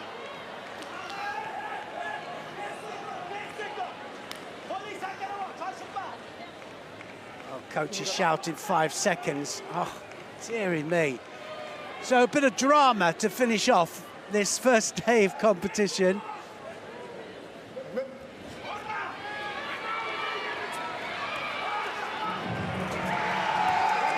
And he's done it again. He's Paralympic champion again. And, well, certainly there's disbelief in the stadium there. Namazov can't believe that he got second chance. Zarabiani will be looking at that thinking, why? Why fingers in? Why did I do it? Well, the desperation for Zurab Zurabiani. It's going to be silver for the Georgian. Sherzod Namazov, they've shared every emotion there, back and forth. He was the champion. He'd lost it. He wins it back again, and the man from Uzbekistan, from Tashkent to Paris, sealed with a kiss. And the crowd and the passionate fans from Uzbekistan, they really, really have been through every single emotion here. And along with Neil Adams, we've been through every single bit of quality, and it's almost befitting that it was just one set of fingertips in the wrong place. And that's what these athletes have had to do all day. They have had to grip up correctly, they've had to look for options to score. And in the end, it was just turning those tables. Sherzod Namazov had almost lost it. But you know what the problem was? The problem was the technique that he was doing was facing the referee. The referee saw it. There was the Ashiwaza, and here's the Juji Gatami, and to get the arm out, he went inside the jacket. But did it on the side that the referee could see him. The referee was staring down at him. So, I mean, if you're underneath and you do it, it's a different thing. But if you're facing the referee there, the referee sees it. Well, the referee it was a did bit unfortunate. No, a bit unfortunate. Tried everything in his powers and beyond. Zurab Zurabiani from Georgia had moments, but the moment of magic now for the two-time Paralympic champion Sherzod Namazov as he shares the moment with his coach. And my goodness me, we can almost take a breath here. The gold medal contest confirmed. And all the athletes will be up to get their medals in a few moments' time. But in the men's under 60 kilograms, Sherzod Namazov is actually now signing a few autographs and a few moments with his fans and friends as well. My goodness me, Neil Adams, Para Judo Day 1. I don't know if I can cope with another day of that pace. We've got 2 more days to go. That was incredible. Yeah. And I think, like you just said there, we have, John, experienced so many emotions, so many different methods of winning, you know, and actually not so much tactics, but the tactics did come into a certain degree. But we've seen some massive ippon throws, all different directions. We've seen hold downs, arm locks, we've seen strangles. It's been magnificent. Jigoro Kano would be proud, all the way back from the founding father of the sport to this moment here. As Neil Adams tells us, every single style, every single method of victory and every single athlete will be in your view in just a few moments' time as we move towards the victory ceremonies on day number 1. Stay with us for the medals. They're coming soon.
Mesdames et messieurs, la cérémonie des vainqueurs pour les féminines, moins de 48 kilos, J2. Ladies and gentlemen, the victory ceremony for the women's under 48 kilograms, J2. On day 1, it's the J2 category now, in the women's under 48 kilogram category. The medalists getting a warm welcome, of course. Particular interest for France as well. But globally, Turkey, the People's Republic of China, France and Kazakhstan, the best 4 on the day.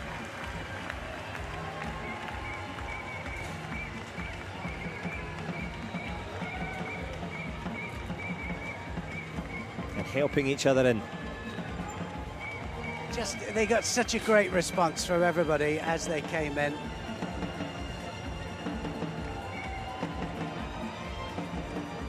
Well, they were head to head for the most of it, arms on shoulders, as they find their positions perfectly for the podium for their big moments here at the Paralympic Games.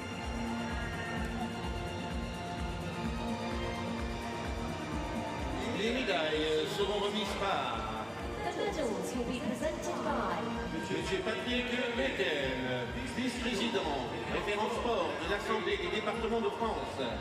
Vice President of the French Departments. Accompagné par Accompanied by Monsieur Thierry Ray, conseiller spécial Paris 2024. Special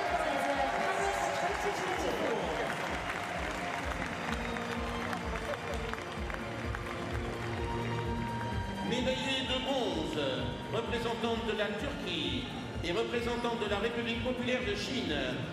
Bronze medalists representing Turkey, Cahida Eke, and representing the People's Republic of China, Li Lijing. Cahida Eke of Turkey and Li Lijing take their step up now onto the third spot on the podium. And will take their bronze medals as well. We saw the reaction, if you saw it earlier on, from Cahida Eke, was absolutely elated, had worked so hard for this Paralympic bronze medal. And Li Lijing, likewise for the People's Republic of China, as they receive the warm ovation. They're also going to receive the mascots now. Yes, from Terry Ray. Terry Ray was one of the first that led the way for us in 1979. He won the World Championships here in France, and he was 19 years of age when he did it, and he beat one of the Japanese greats. Then he became Olympic champion, and so that's an honor for them to receive from such a great champion. And speaking of great champions,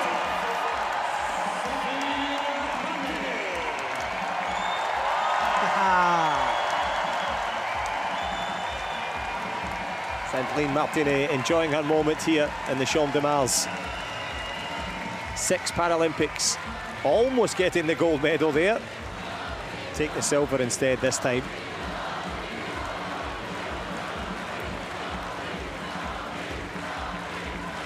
Yes, she got rapturous applause, didn't she? Absolutely playing the crowd, and why not? Absolutely deserves it. Conducted herself with great dignity all day, and an illustrious career conducting the crowd as well here in the Champ de Mars. Sandrine Martinet, 6 Paralympics and a silver here in her host nation. But when it came to the final, you can only have one champion. Championne paralympique, représentante du Kazakhstan. Bronze medalist and Paralympic champion, representing Kazakhstan,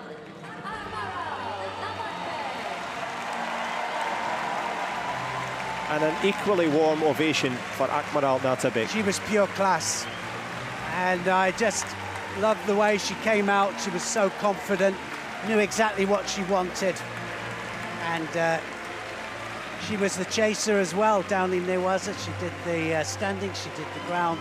She was an all-over judoka. You're going to see a lot more of her as well. I'm going to see lots more of her with this Paralympic gold medal as well. The champion from Kazakhstan, Akmaral Natabek. Moments to savour. Mesdames et messieurs, si vous le pouvez, veuillez vous lever pour l'hymne du Kazakhstan. Ladies and gentlemen, please stand if you are able for the anthem of Kazakhstan.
Kazakhstan's Akmaral Natabek has her moment as the Paralympic champion, richly deserved.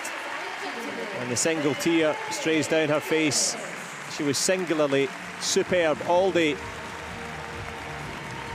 Kaheda Eke from Turkey with bronze. Li Laojing likewise for the People's Republic of China. Sandrine Martinet from the host nation. A host of expectations, but the champion, by far the best. Wonderful scenes, Neil. Just wonderful scenes, and the crowd really appreciating it. And you're right, Nurabek, she got great applause from this really appreciative crowd. And a big bite of the medal. It's actually made partly from the Eiffel Tower, which is just about, what would you say?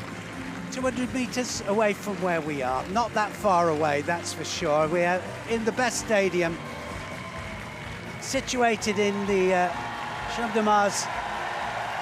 And the Champ de Mars gardens have a history, don't they? They used to be used for military purposes, for parades and things like that. And then over 100 years ago, they used to be orchards. Believe it or not. Well, I certainly believe it. It's the final march now towards that Eiffel Tower, through those beautiful gardens, bearing great fruit here. Akmal Natabek, at her core, she is the Paralympic champion, richly deserving of that accolade. And just the relief now, just when you can let your shoulders sag and think, oh, I've done it, I've done it. Then you roll out of bed in the morning, don't you? And the medal's still there. Yeah, but you don't mind. That's it. The bumps and bruises, a souvenir for all the suffering. But it's the sightseeing of the fans here in the Champ de Mars. You mentioned that wonderful history. They've added to that here today. Packed crowds, very knowledgeable as well. And not partisan in favour of anyone from France, more in favour of judo. And that will, of course, complete the victory ceremony for the J2 category for the women's under 48 kilograms. The penultimate victory ceremony. One more to come. Stay with us for that.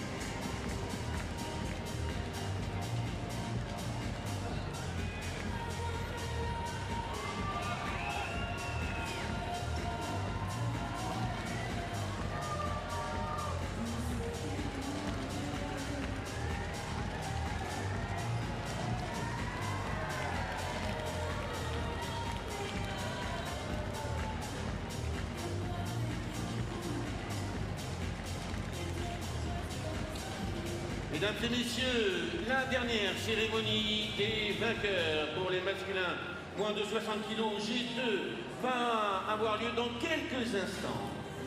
Ladies and gentlemen, the victory ceremony for the men's under 60 kg J2 will be starting very shortly.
Time now for the victory ceremony in the men's under 60 kilogram category.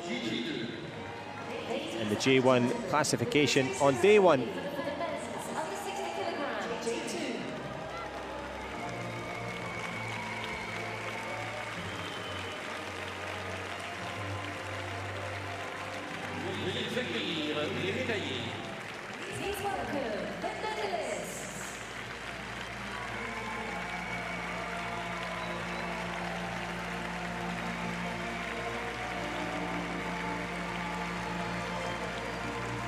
Time now for the medalists to make their way into the arena to receive their rewards in what was really an incredible close to the day. It was an incredible close, wasn't it? And it was, well, the drama part came in this category, that's for sure. That final there was one lost, one. It was a bit back and fro, and it was just a technical hitch, really, and it was definitely an infringement of the rules, but it cost the gold medal in the end.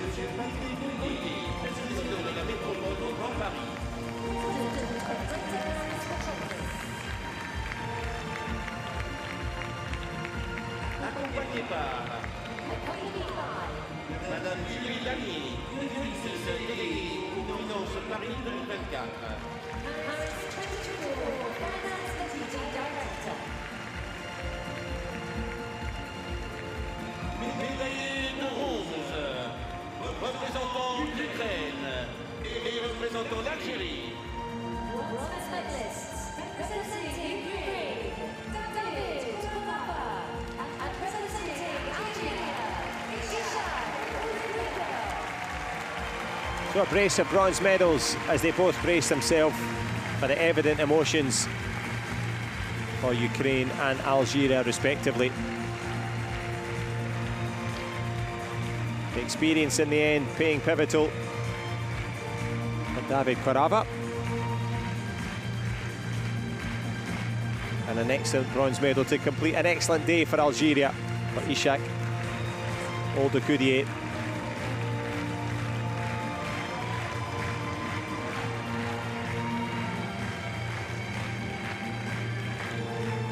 Take their hard-earned souvenir frieze as well. Their little mascots to match these magical moments.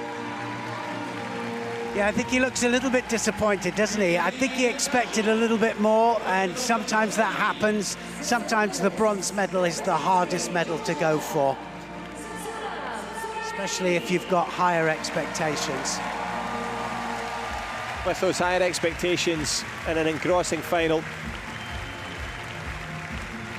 big moments for Georgia, Zurabiani. And it went back and forth. Yeah, it was back and forth, and he won it, then he lost it.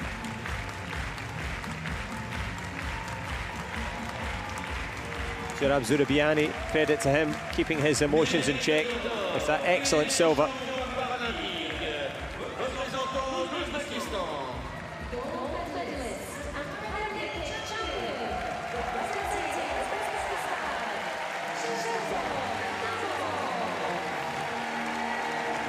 The best man on the day, Sherzad Namozov, kept fighting to the finish. Yeah, I mean, he knew that he had to hold on, and he made a mistake. He left his arm out, but actually, he rolled into a position where his arm could come out, but unfortunately, it was just the way in order that the arm was taken out there that received the penalty, and so he won it back. He lost it all in the last minute, and he won it back in the last minute as well. Two-time Paralympic champion Sherzad Namozov, and we'll share with him the national anthem of Uzbekistan. Ladies and gentlemen, please stand if you are able for the anthem of Uzbekistan.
Sherzad Nomuzov sharing the emotions with all four medalists. David Korova from Ukraine with bronze. Ishad Oldukiye likewise for Algeria. Zurabiani with that silver medal. But you can only have one champion, and in the final category on the first day, Sherzad Nomuzov is that man. Yes, he is, and a great champion, two-time now Paralympic champion.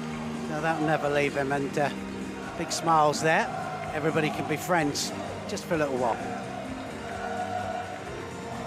Well, as you say, friendships formed, rivalries finished for the moment anyway. All smiles. And it's been a fitting conclusion to this first day of 3 wonderful moments of para-judo, and that completes the victory ceremony. The men's under 60 kilograms, the Uzbek fans will be dancing in the streets of Paris tonight, I'm sure, celebrating their champion.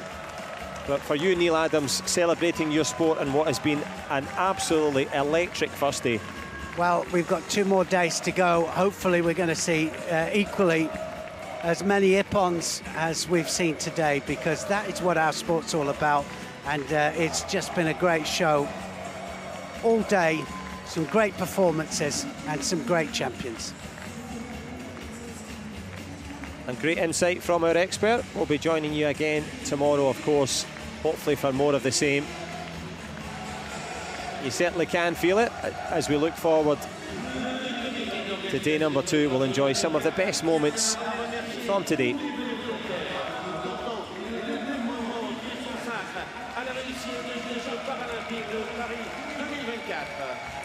The Paris 2024 Organising Committee would like to thank all volunteers for their time and dedication.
Well, high emotions, a few dance moves to finish. We saw the big throws, and in the throes of all those emotions, we saw Paralympic champions crowned from every continent.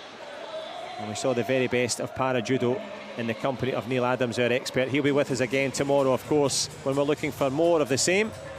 But from the Champ de Mars Arena, as you see the fans making their way out, we certainly hope you've enjoyed today. We have, and we hope that you join us again tomorrow. But from both Neil and myself, it's goodbye for now.